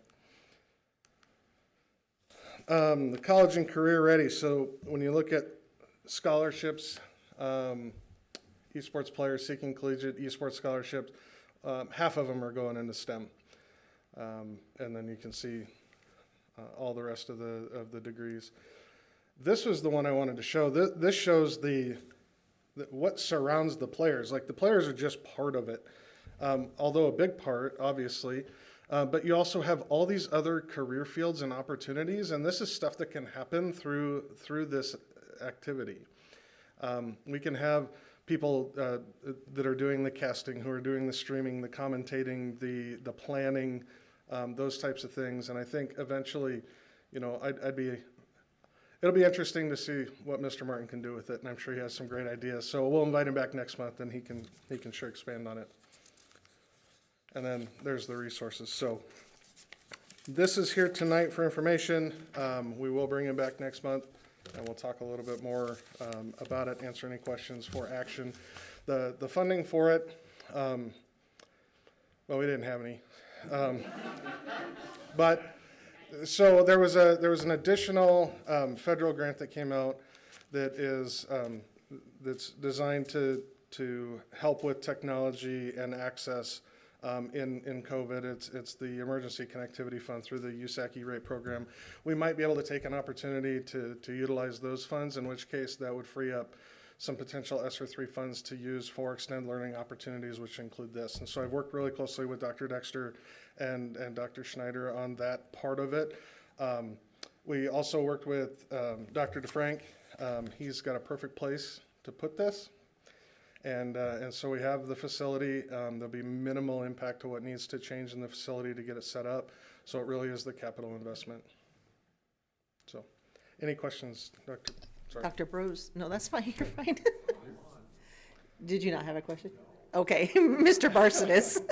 You know, and we did have a good conversation in finance and facilities, and I had to leave early. And then just imagine if we could have done this when we had the Oregon Trail. It would have been awesome. Teams and 8 hours just to load. No, but I think this is such a great thing. And just to think, I've seen kids go from very quiet kids that you think they have nothing to say to be outspoken, active. I mean, this is such a great thing. And I know, Bonnie, you brought up the question of like equity and access to resources, you know, and I've seen kids playing on their phone. They're engaging. There's a whole world out there that I think can definitely change the life, future of a student if we can provide some of these tools now. So I think it's a great thing. Ms. Prada Gomez. I love this. I think it only unified the student body more. I know we added poetry club to GISH. I know there's bowling and girls wrestling. Just to have more students involved in a variety of things would only, you know, do what we want to do and make the body more connected. I think it's a great opportunity. Is this something you would join if we had it now? No, but I definitely support. Awesome. Mr. Brown. Thanks. Yeah, we did have quite the conversation at Facility Finance because we had lots of questions. One of those was the supervision, because that was kind of the key to this, is not just to have an open forum. This is very much a coached position where you have a coach and mentoring and a lot of guidance. I do think it hits on a section of the population that really isn't going to be involved in anything else. And they already are, and this just makes it more of a team. And I said it was kind of an odd presentation because at first I was like, no. And you know, I have a son who is a gamer, so it does. I can't imagine him in school and being able to compete and be an athlete, and that's kind of cool. So I do think it hits a sector that needs something to do, and this would be an awesome opportunity. So thank you. Mrs. Jurgens, sorry. Yeah, I just want to say that, you know, I have 3 kids currently enrolled in GIPS, 1 middle and 2 high school, and there is not anywhere else I would want them to be, because on every corner of everything we're doing, we're looking ahead and saying, what about the kid who doesn't fit into this box? What about the kid who's more open to this? And then this is definitely futuristic thinking. This is absolutely where things are going. And here we are talking about it and really open to those possibilities. So I just continually am proud of our forward-thinking lens and the way that we approach the fact that every student is different and deserves respect and opportunity. And that's all I want to say. Thank you. I appreciate that. And all the credit goes to Mr. Martin. You know, he brought it to the team, and so we're kind of moving it forward. I did want to mention, as you said, you know, all the kids are doing it, and the quote on there was, 97 and 98, I can't remember, I'm 100% here, but are doing some kind of gaming as teenagers, boys and girls. And the thing I kind of glossed over was almost every major popular video game on the market has some type of pseudo-professional circuit, even Farming Simulator 2019, if you didn't catch that. So you don't need necessarily the high-end workstations, computers. You don't necessarily need the consoles. I mean, it goes all the way down to even your handheld gaming devices. I think Dr. Brose did have a question or comment. Oh, just a comment, and that is I have a 16-year-old grandson who would have a great time doing this between tennis in the spring or in the fall and soccer in the spring. And at dinner one night, I was mentioning to him that this was a possibility. He knew all about it. He knew everything. Esports, oh my gosh, so we got really excited. So if he has this kind of excitement, and Isabella has this kind of excitement, I can't imagine it's going to be, Well, there are people filling those arenas. It's just not us, apparently. Yep. All right. I thank you very much. Okay, 11.2 is the lobbyist contract renewal for the 22, 23, 24. And Ms. Irie is going to present for us. Good evening, Dr. Grover and board members. This would be Dr. Schroeder who would be presenting, but he's not here, so you have the poor man's Dr. Schroeder. The ineffable Dr. Schroeder cannot be replaced, but I will try to go through the contract, just explain some of the highlights. This is an information item tonight, so it will be brought back in January. So it is with Angela Amick, excuse me, for representation at the Nebraska unicameral for 22, 23, and 2024 calendar years. The fee per year does go up is $36,361, so $36,361 in 2022, $37,452 in 2023, and $38,576 in 2024. And there is annual lobby fees, registration fees that are required, and of course, actual necessary expenses would be something like travel, small clerical expenses, those type of incidentals. Any questions? I don't think we have any questions. I would just comment, again, for the general public to understand, we've worked with Angela for several years now, and she has proven incredibly valuable to us because we cannot be down there every day, and things move so quickly in the legislature, and things that we don't think, bills that we don't think will have any impact on us, all of a sudden they do. So to have her there hearing and listening and being able to get to our senators quickly to say, hey, this is not good for Grand Island Public Schools. Advocating for our children is one of our main priorities, and she definitely helps us do that. So. And it's better than sending someone from here down there and losing their time and talent. So, all right, any other questions on that? All right. Thank you. So then 11.3 is the 3-year contract renewal with Ombudsman Dr. Dexter. We were at Ombudsman and trying to remember on the Tuesday walks, trying to remember when did we actually start Ombudsman? Yeah. And the first year I was here, Dr. Joel said, why don't you go check this out? They have one in Millard. So we took a Suburban full of staff to Millard and asked questions. And at the same time, we had our graduation rate was not good.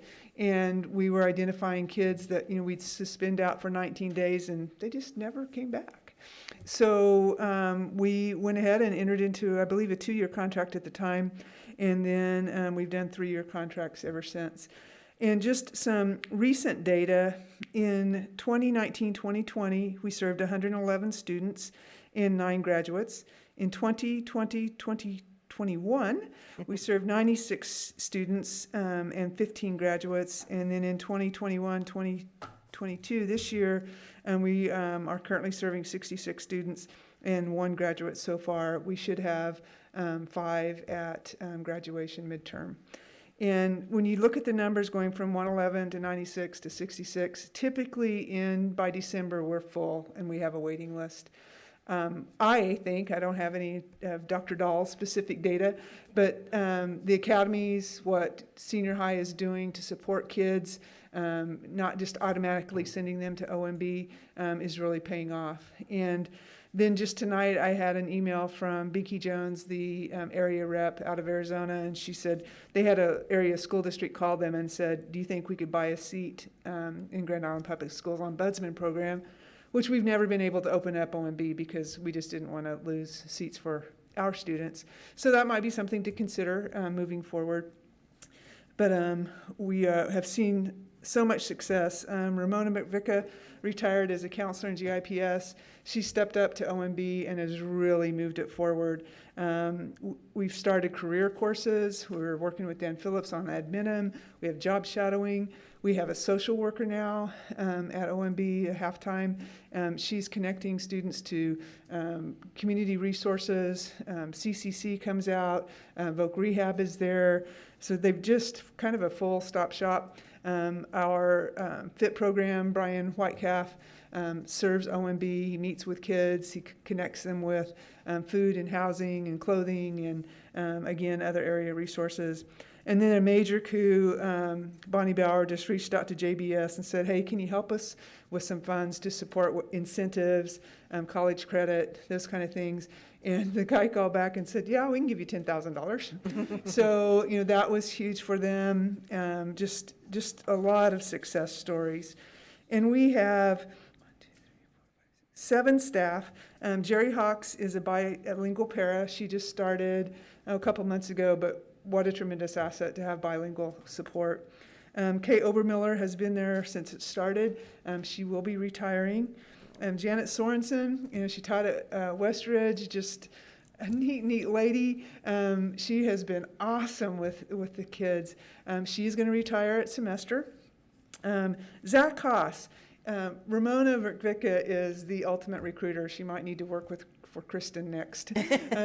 She can twist arms and get people to come. So with Jan Sorensen's retirement and the end of this month, she's found 2 retired teachers to job share. So we've got that filled. Daria Purazio is our mental health special ed support. She's part-time. And then Bonnie Bauer, social worker. So they have just been an awesome team and have just worked literally miracles for some kiddos. So when you look at the new contract, it is a 3-year contract starting next year, 2022, finishing in 2025.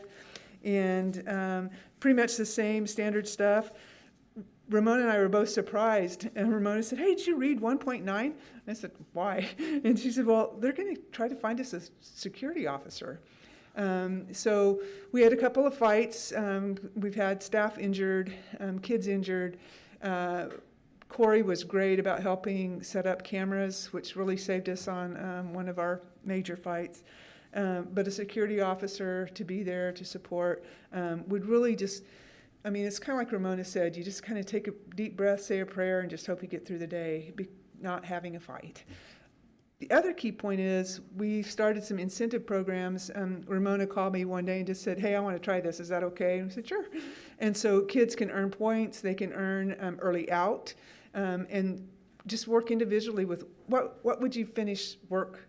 What would be your incentive? So she's put together individual contracts. And so we've seen a real decrease in those behaviors. But we were excited to see that piece. But this is information this month and action in January. So if you have questions. I'll just share that I did go on the Tuesday walk this week, and I just always get so excited when I go there because I think, did you count that there were 70 graduates since we started? And, I always think about those are 70 children who otherwise would not have probably gotten their degrees. And they are always so grateful at their graduation because they know, the opportunity that they've been given, this second, third chance. And God bless the people who work there because they make it work and serve a lot of kids. It's really awesome. So anybody have any questions? No? Okay. Thank you for bringing that forward. Then 11.4 is the mental health mental health teletherapy. Ooh. And this really piggybacks off of the Student Wellness Center. Our students at senior high have shared through surveys and testimonials that just the need for more support. And then, we have waiting list at the Student Wellness Center. We have a waiting list with our Heartland Health Program at Walnut and Barr. Our elementary kiddos, it's really hard to find therapists that can take them on. So, and our staff is really stressed. So on the needs analysis, it's mental health teletherapy, individual and small groups for pre-K through 12. You might be surprised at the number of kiddos that are experiencing severe trauma and need some significant mental health support. We have waiting lists. We currently partner with CHI and Heartland Health, and meets the success areas of remove barriers to attendance. That's usually our first sign that a student's struggling with mental health issues, is when attendance starts to crash. And then our positive supports practices. Rob Bishop has been a really big part of our team. And how can we make Tier 3 services, when we say this kiddo needs intensive mental health therapy, okay, we send them to a therapist, they come back to school, but we don't have a way to communicate right now with all those therapists. So Rob and it's Enable My Child, but soon to turn into Hello Hero is their name. We're going to kind of be a guinea pig. In that we're going to do the intensive Tier 3 teletherapy, but we're also going to have teams that will meet back with that classroom teacher to say, these are the triggers and the shimmers. This is what can set this kid off. How can you change your teaching habits? And then these are the shimmers. This is what this kid will work for, and positives, and get them going. So that will be new, and Hello Hero is excited to work with us and move that forward. The contract with Enable My Child is to provide teletherapy services. They will have 4 licensed full-time therapists available to Grand Island Public Schools via teletherapy. We will also have the opportunity, because just like today we met as a district planning team, we can more than fill 4 therapists today. And so we have the opportunity then to contract for individual services from other therapists. They also have translators who are specifically trained in how to translate for mental health in the languages that we need. So the research, social emotional supports to engage students in learning, and family connections, that was a piece we really dug in today, that we've got to have the families involved. So how do we make those connections? The Yale study, and you can read through that. Younger generation has grown up with technology. They're comfortable with the FaceTime. Teenagers especially like to offer a curated view of their room. You know, this is my environment. We'll share it with you. Worked with several children who had not engaged well in person, but they were quite savvy with technology and eager to teach me things online. One student wanted to communicate via chat because she couldn't voice what was troubling her, so chat worked. So just a lot of different ways you can adapt technology to make it work.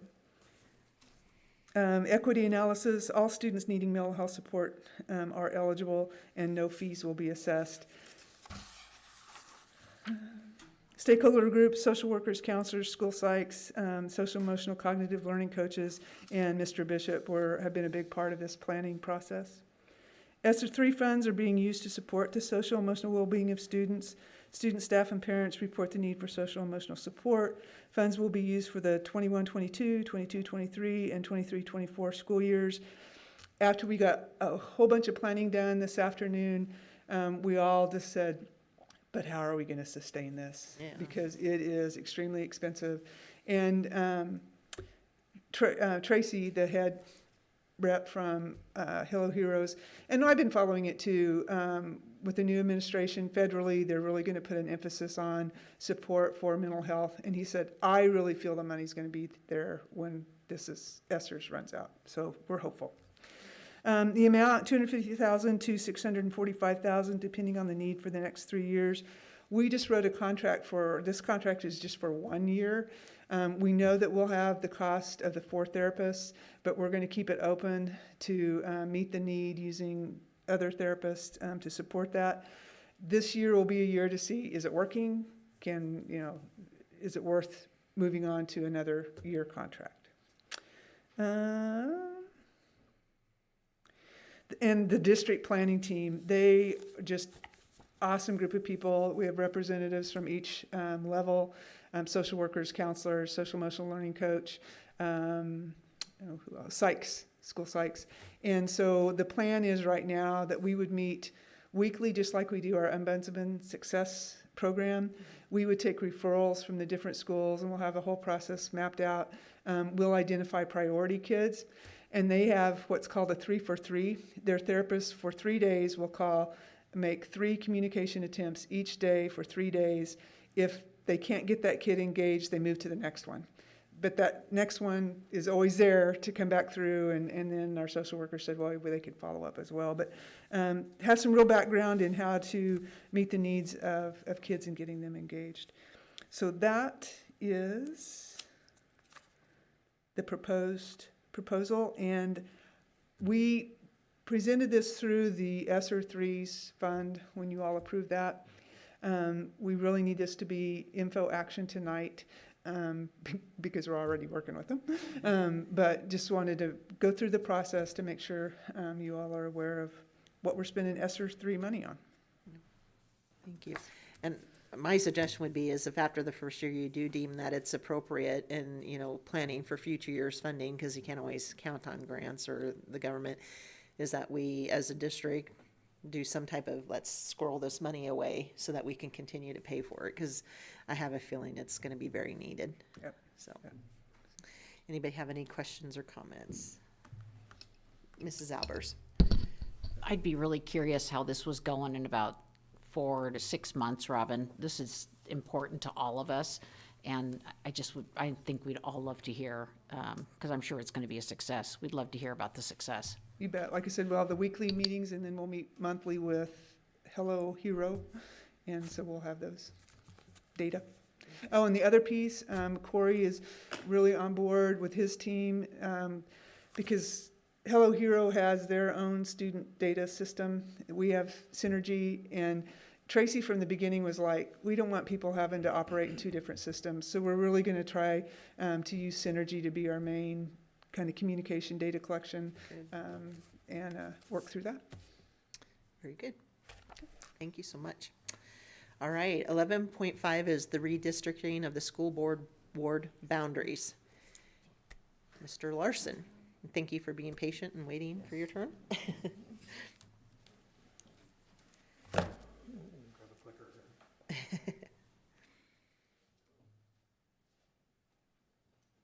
So I'm kind of grateful that the students that won awards for slide presentations are gone.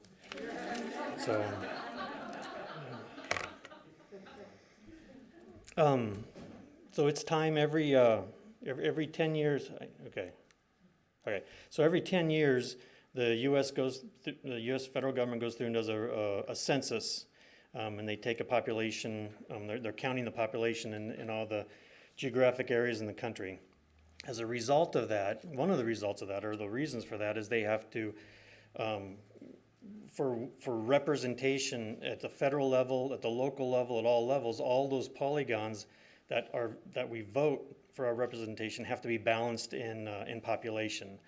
And so every 10 years this happens. So this one happened and started in 2020. COVID pushed it back. So normally we would have somewhere in the neighborhood of 9 months. We would get the data and have about 9 months to do our redistricting. But because of the way COVID moved everything back and the election cycles coming up, we only had about 4 weeks to do this. So we're really at the tail end here. And the school wards kind of trail off towards the end. So the first group that once the census is done, the first group is that gets to draw their boundaries are the legislators. So basically when a county comes in and does their precincts, they can't cross the legislative line. So the legislature doesn't have a huge impact on us, but it does have an impact in that it controls how the county can make their precinct lines.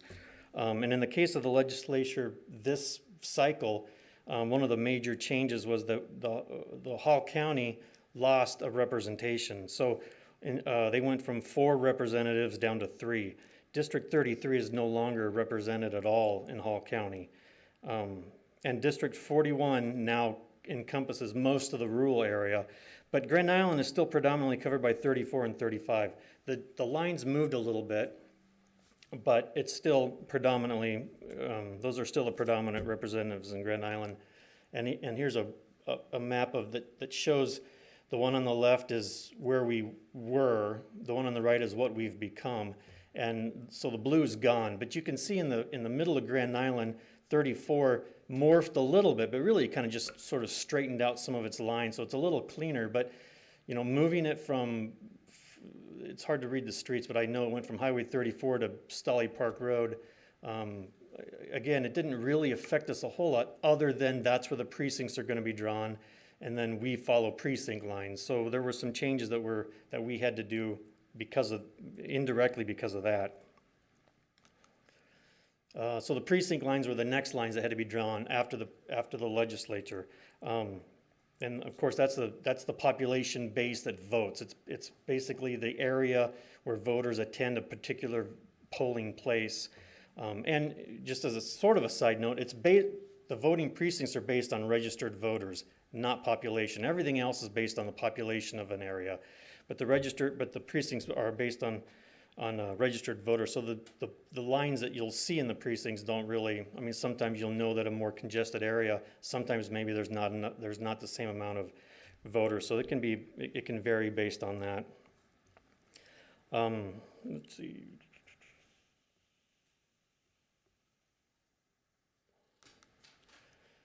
So this is what the precinct, and this is hard to tell. I mostly just showed this just so you can see how it did change. You know, it's hard to tell what went from one to another, but the numbers are about the same. But you can see in the middle of town there that the lines are all, you know, they follow different roads. They've more from one side to the other. So, and the only reason to bring that up is because, again, our lines now have to follow on top of those lines somehow and balance the population out.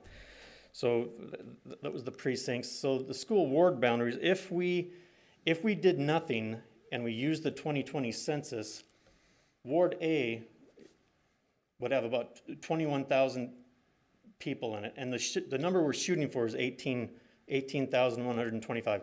That's a third of our footprint. So just mathematically, you know, 54,375 divided by 3. And we're required to be within 5% of that number. So Ward A is at 84%. So what we need that to be is greater than 95%. So Ward A is too big, Ward B is too small, and Ward C kind of fits, but it's close to the edge. Well, the boundaries that we've proposed put us at about 99.3, 98.8, and 99.5. So it's really, really close to balancing out the population. So this is basically what we're proposing tonight. So the one on the left is what we're at right now. The one on the right is how those lines have moved. And by balancing, so some of the lines moved basically just to clean up some areas because there was very few people. It didn't really matter. But some of them moved because we had to follow a parcel line. And some of them moved because those parcel lines moved, so we had to move a neighborhood from here to there and across. So this one sort of describes all those areas that we did move. And it's probably super hard to read. But like around just going down the list there, on the top there, there's that affected 17 or 37 people that went from Ward A to Ward C. The next one down is actually 0 people. Mostly that was an annexation. I think that's probably a cornfield or maybe something in the, or cemetery or something. But so that one had no impact. Basically that one was moved to C just to clean up the lines and make the lines a little clean, make the polygons a little cleaner. The next one down, that was, there was about 2,600 people in that particular neighborhood that we moved from A to B. And we did that again to balance out the population because the next one down, we had to move because a parcel line moved, or a precinct line moved. So that one, in order to balance that one out, and then that one had about 2,100. And the next one down was about 1,300, and again, that was as a result of a precinct line being moved. Some of those smaller ones have like 15 and 0 people, and again, just mostly done some house cleaning to make those lines a little cleaner. And then as you move down the list, there's about 773 in that particular block. And then the very bottom one, that's the power plant in that area. There's 0 people down there, but that used to be in B, and it just wasn't a very continuous polygon, so we moved it to A. Again, it didn't affect any people, but basically it's just kind of doing some house cleaning on the polygons and stuff like that. The good news is we were able to keep all of the existing board members in their polygon. So these lines that will not affect any incumbent on the ward that they'll have to be voting in, or I'm sorry, running in. And this is just a list of the schools that are represented by each ward, and nothing changed here with the exception of Dodge. So that's really it. Just one comment I want to make. This has nothing to do with the attendance centers of the elementaries. And that's probably something that may eventually have to be addressed. But we have the information to look at that, but this has nothing to do with that. This is just voter information, voter wards, and representation. Yep. That's it. Is there any questions or? Anybody have any questions? I know the governance committee had a chance to look at this already. Mrs. Albers? And I said this in governance, but good job. I would have gone crazy trying to do that. And you just talk about it like it's nothing. So well done. I was involved in the 2010 census too, and at that time, I was, the skill set was relatively rare, and I think I did the county, the city, the precincts, the school board. I did them all back then, but this year I think every entity did their own. We worked together, but there's a lot of people that have the skill set to do some of this today, so it wasn't. It was fun. Well done. Yes. Yes, thank you very much. We really appreciate it. Thank you. All right, 11.6 is the construction update from Mr. Petch. Thanks, Mrs. Hinkle. Still working on Medical Academy. Would be finalized with the actual building documents, but there's some more stuff that we need to include in with our specification because of how this project's going to work and be funded. We have to have everything included with those documents, including like furniture. So we're cleaning that up and getting that added in. We're still in a holding pattern, obviously, with the financing piece. So hopefully that, comes to fruition and we get going and actually go out for a proposal. But once the drawings are 100% complete, then we have to start cutting through some of the red tape with some of the approvals of products and stuff. And this is going to be a chore. So I'm kind of glad we have a little extra time. We're waiting on the funding to do this right. We still also will need to design the parking lot piece, which we'll probably get going on here after the first of the year. Working pretty hard on ESSER 3 projects, in particular the Gates project with its additions and some of that remodel. Spent quite a bit of time last month moving that forward. Still looking at March potentially to be ready for a proposal out kind of thing. Spent a lot of time too up at the high school working on that project, which is basically an addition to the band and cafeteria on that north end, and then also addressing both of our main entrances, turning those into security vestibules. And with a little luck, we can maybe work on our front main entrance there a little bit too to modernize it along with those projects. So that one is probably sitting in April time slot for proposal. We'll keep moving hard on this. Holidays don't help us at all, but really liking that. What we're seeing so far, these projects help everything from our security piece, but it also helps with social distancing. It also helps with social emotional, and it gives us some really good upgrades to some of our areas that might not have had an opportunity to get taken care of without a bond kind of thing. So I'll conclude with that right now, and I'll answer any questions you might have. Anybody have any questions? Nope. All right. Thank you so much. Thanks. All right, our student representative report, and first I want to say thank you. She attended the state school board conference and helped present at the session about mental health, and we really appreciate it. You did a great job. So go ahead with your report. Thank you. As Finals weeks are approaching, and students are, needless to say, very stressed. Next week's schedule consists of 2 A days in a row and 2 B days in a row. This will serve as a review day for the first day and a testing for the second. Hopefully this will reduce some of the stress. New tardy policy. Effective as of November 30th, students that are currently have 4 or more tardies during the week will serve 30-minute detention. There has already been a 30% reduction in tardies due to the new policy, and fewer students are late for school at the beginning of the school day. Athletics. The girls' wrestling team had a very successful start to the season with the first meet featuring 5 medalists and a freshman winning 3 matches. They won 59-12 against Columbus. The Islander boys basketball team will be featured on SPN, SPN Plus, and SPN-U against Vashon and Blue Valley on the 10th and the 11th. There will be a varsity bowling duel this week in New York. Today, there was a wrestling boys freshman invitational at Lincoln Northeast High School and a swimming and diving varsity duel at the YMCA against Lincoln High was held today. Activities. A Christmas Carol is now premiering on Friday, December 10th at 7:30 p.m., Saturday at 7:30 p.m., and Sunday at 2 p.m. This is free and open to the public in the Little Theater. Gish cheerleaders hosted a food drive for this week, and the donations will be given to the Salvation Army. National Honor Society. We will be meeting this Sunday. Students will attend the Christmas Carol to support our classmates and community. The meeting will involve students being paired up with a newcomer to create more of a bridge with the Newcomer Academy. Volunteer hours of this month consist of volunteering at the O'Connor Early Learning Center and helping with their Wonderland. Students will be aiding with offering photos of Santa Claus, cookie decorating, Christmas story time, and face painting. Students also have the volunteer opportunity at Wasmer during their Christmas store shop. Individual service projects were due as of last month. ISPs are designed to help the community's needs.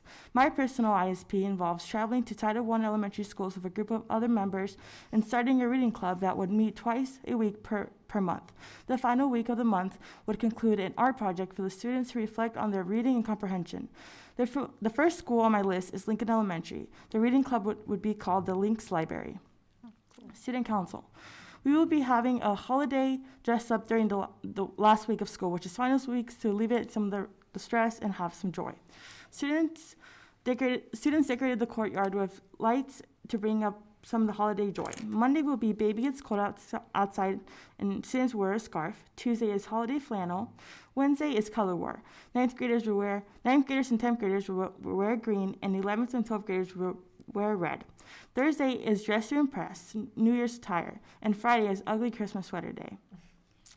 The SSAC will be Superintendent Student Advisory Council will be traveling to middle schools on the 15th to help 8th graders better connect with our opportunities, students, and clubs when they're coming to high school. Students met with the middle school principals and have agendas regarding how to communicate more readily with middle school students and how to integrate more successfully into their freshman year.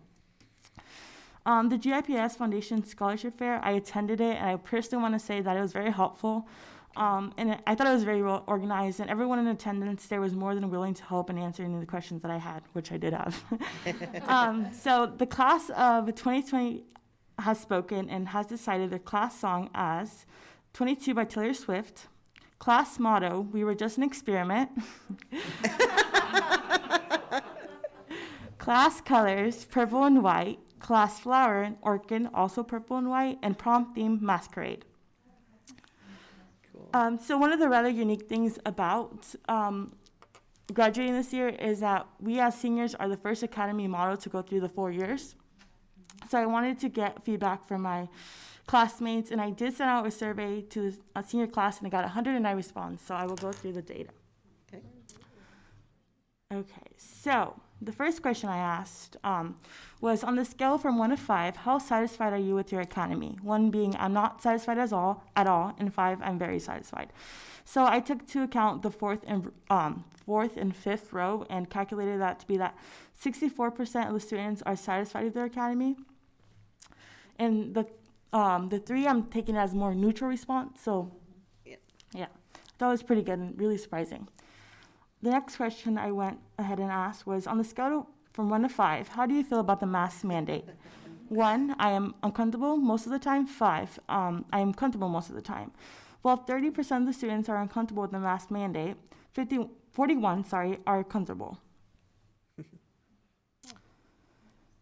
Third question, on a scale of 1 to 5, how has your pathway prepared you for the workforce and or college? 1, being not prepared or confident, and 5, I am very confident and prepared. 44% of the students feel prepared with the pathway, as that correlates to row 4 and 5. A rather unique question that I wanted to ask is, do you know what Title IX is? The reason I added Title IX is so more students can be aware that the resources the district offers. And as you can see, students are not aware of the legislation and legality behind that. So maybe more awareness would be nice in our school, but it was really interesting to hear back from that. Another question was, do you have at least one trusted adult at school that you could speak with? So I'm very proud to say that most of our students have someone in the building they trust and can go to, and this was especially very important to me because I think that whenever a student's struggling, the person they're going to look to is an adult in the building, and at least have someone to, sit down with, have a conversation, calm down, relax, breathe. That's very important. And obviously, attendance goes into having someone in the building. And then my final question was, do you feel safe at school? And 76.1% of the students felt safe at school, while 23.9% did not. And safety is one of our biggest priorities, and we do, me and Mr. Giberson had a conversation, how can we follow up to this, to all the responses, all the questions we ask, because we're very curious to learn more from our student body and interact with them more. That was very interesting, and I wish we would have the statistic about kids feeling whether or not they had an adult they could talk to prior to the academies, because I know that's one thing we wanted to make wanted to be an outcome of that. But good, but needs to get lots better. So appreciate you taking the time to do that. Thank you. All right, 11.8 is the superintendent report. Dr. Grover. Okay, most of my report has already been covered by Isabella, but I do want to bring to your attention other high school holiday performances, and we had the opportunity to hear, was it the Madrigals or the Chamber Singers? I can't remember, but the Chamber Singers, that's what I thought. At Rotary this week, a large group, and boy, they were hitting some notes. It was amazing to hear them perform, and we had several of our board members were in attendance as well. And so if you want to hear more Christmas music, you can attend Monday. They have orchestra at 7 p.m. On Tuesday, they're going to have the band at 7 p.m. And on Thursday will be vocal music again at 7 p.m. I do encourage you to try to attend at least one of those. I think you will be quite impressed with what they have to present with their talents. Thank you. Thank you. All right, we'll move on to the action items. The first one is the 2022-2023 calendar. Dr. Dexter. And this was presented last month as information, so as action, any questions? Anybody have any questions? Mr. Barsonis. Make a motion to approve the 2022-2023 school year calendar as presented. And is there a second?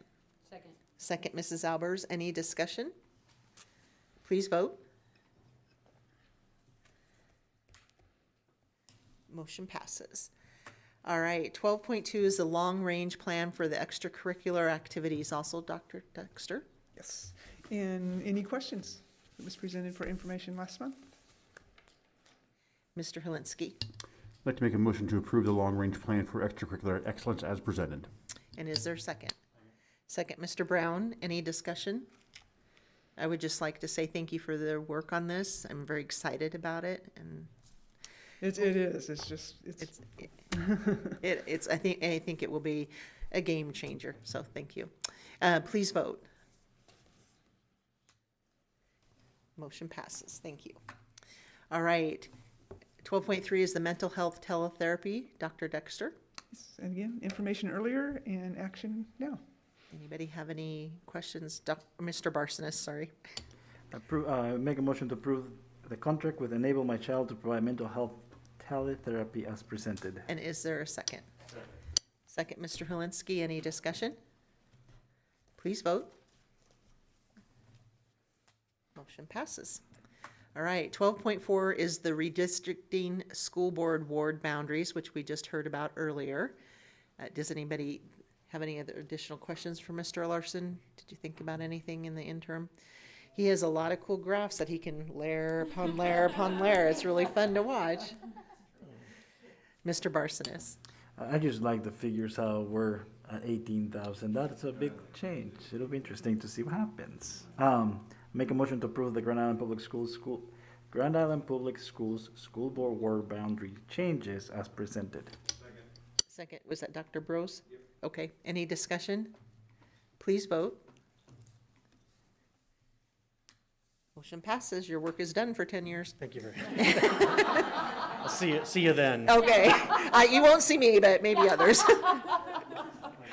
12.5 is the fiscal year 2020-2021 audit report and annual financial report. Mr. Brown? Yeah, it's weird, isn't it? Dr. Schroeder asked me to go ahead and present this because he said a tenured veteran. That means old to the rest of you. So the audit obviously is required by the state to have an independent audit, and we basically review it and then place it on file. So that's what we'll be doing. It was presented last month. I actually, since I was presenting it, took the time to read it. It's been a while. 96 pages of numbers. It's really interesting. No, not interesting. It's an audit. So. Can you give us a snippet? No. Nothing comes to mind because I think I might have went to sleep there for a little bit. So, and if you want me to, I can go ahead and make a motion. Sure. I move to accept the fiscal year 2020-21 audit report and annual fiscal report and place on file. Is there a second? Second, Dr. Bros. Any discussion? Please vote. Motion passes. All right, we're looking good for the Husker volleyball game here soon. 13.1 is the Grand Island Public Schools Foundation report. Mrs. Juergens. The Foundation's online scholarship application went live on December 1st. Students will be able to apply for 160 scholarships through this application. The application is due February 10th, 2020. That can't be right. 2021 or 2022 sounds right. Wow. Oh, wow. Okay. Other notable action at the November board meeting included A, accepted the fiscal year 2020 audit and 990 tax return and placing them on file, and B, renewed the alumni liaison contract for the alumni newsletter for 2021. The foundation board also heard progress reports from the following committees: Memorial Stadium Campaign Cabinet, Awards and Grants Committee, and Board Development Nominating Committee. A big, giant fun fact about the foundation is that the foundation did invest $2,319,636 into projects, programs, and scholarships benefiting our students last year. That number breaks down to $230.35 spent per student. Student, 2 syllables. And that is the foundation report. Thank you. Awesome. Thank you. All right. So some of us had the opportunity to attend the State Schools Board Conference, and we're just going to go through a very quick presentation. We feel like it's important for us to share with you. No, that's not what I wanted to do, apparently. There we go. All right. So the name of the conference this year was Just Hit Play, and it had like 80s cassette tapes on it and stuff. The pre-conference, which was on Wednesday afternoon, included the starting and continuing the equity conversation, which was very timely. But they explained that this was something they had planned to do in 2021. But then, of course, the conference was canceled. We had the opportunity, along with NASB leadership team and their equity committee, which Mr. Barsonis is part of, and Lincoln Public Schools, to present about what equity really is. And it's not what you hear a lot about in some realms, and I think it was well received, and so very proud of our district for that. So I included my aha moments, and these are the sessions I went to, but I'm just going to hit on a couple of them. The preparing your board for public comment, of course, was very popular because not just us, but all board members across the state are having a lot more public participation, which is actually a good thing. So lots of questions and lots of concerns about it. So it was very good. And then the Title IX, speaking of Title IX, I learned some new things. Every time I go to a session on Title IX, I learn some new things. And so one of them they hit on was for booster clubs, how when you're fundraising, you have to be very careful to make sure that it's equitable for girls and boys activities. And so something we might need to look at. All right, Mrs. Albers. So I think I've presented 2 different times, and I presented at the equity. Don't forget to turn on your. Oh, sorry. I talk so loud. So I presented at the equity pre-conference, and then kind of was going back and forth between a legislative meeting at NASB, and I just loved listening to the students that came from Lincoln Public Schools and the students that talked about equity, and I really learned a lot from them. And one of the gals that was presenting, a young woman, she took a question about how we can support our LGBTQI students, and so somebody from the audience presents the question, and then this young woman raises her hand and says, "I'll take that question," which Bonnie and I looked at each other like, wow. I mean, there's all these people sitting around, but honestly, she was the best one to answer it. And she just talked about, how to support these kids. You don't want to use their dead name, which is their name that they were given at birth. Well, I'd never heard that before. And then she just was so sensitive and accepting. And it was just... it was eye-opening and refreshing, and that was really kind of an aha moment for me. Just the kids, and then Kathy Danick from Lincoln said, "Kids this age know what they're doing. We just need to get out of their way." And so it brought the house down, but that was really a great moment for me. Another session I really liked was Senator Walz presented along with Senator McKinney, who's from Omaha. And Senator Walz is always just so positive, and she's the head of the education committee at the unicameral, and she's just always very positive and just really smart, and has very good ideas, and I just always enjoy her presentations. And I had never heard Senator McKinney speak, but Senator Walz is a big fan of Senator McKinney, so I'm sure that he is on the right side of public schools, so it was just nice to meet him as well.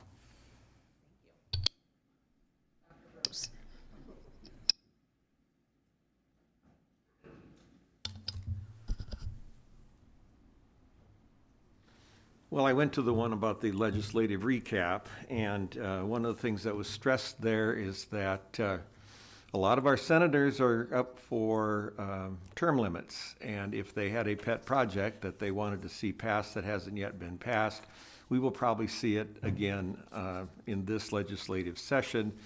One of the things I didn't put on there, but I think Colby said this, the overall theme is eroding local control and how to maintain that as far as our stance as a school board being an independent body rather than having things legislated for us and hands tied.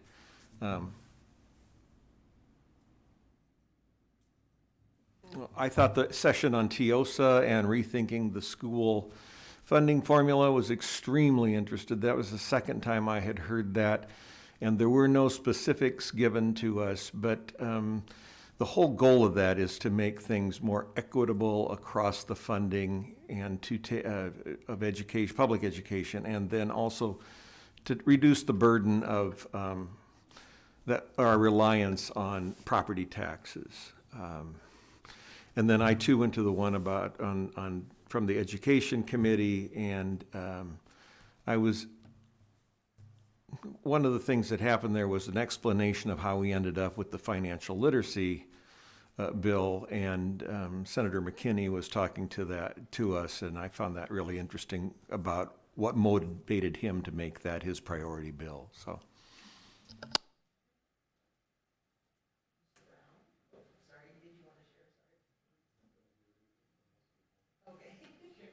Other than, I was thinking, I did go to the public input session, and I think that was very interesting. A lot of the districts, like us, had some issues with public input. There was a couple of items that probably need to be addressed with policy, so I thought that was interesting. And I was, again, very impressed with the kids from Lincoln. They were really well-spoken. That was just impressive. The mental health presentation that y'all did, although the number of participants weren't huge in our room, I thought the questions were just awesome. They had just really deep questions, and that was encouraging. We were up against the TIOSA funding, so that probably should just have been a whole nother topic instead of shared, but sometimes it happens. But I thought the questions were very, very on point.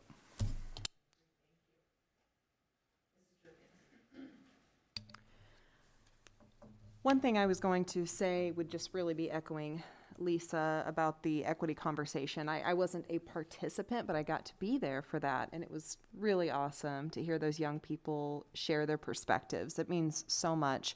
And then piggybacking on that, I got to be in the session that was titled Working with LGBTQ Students and Staff. It was my final session I got to attend at this conference, and honestly, I felt it was the most impactful for me personally because there was just some really great conversation, good questions around like what are the steps we take to support this population. And a lot of it does come down to policy that protects our kids. And what that does is give the teachers the guidelines they can always refer back to. What are our rules around this situation? So the policy protection needs to be there. And then piggybacking on that, today in my work, I got to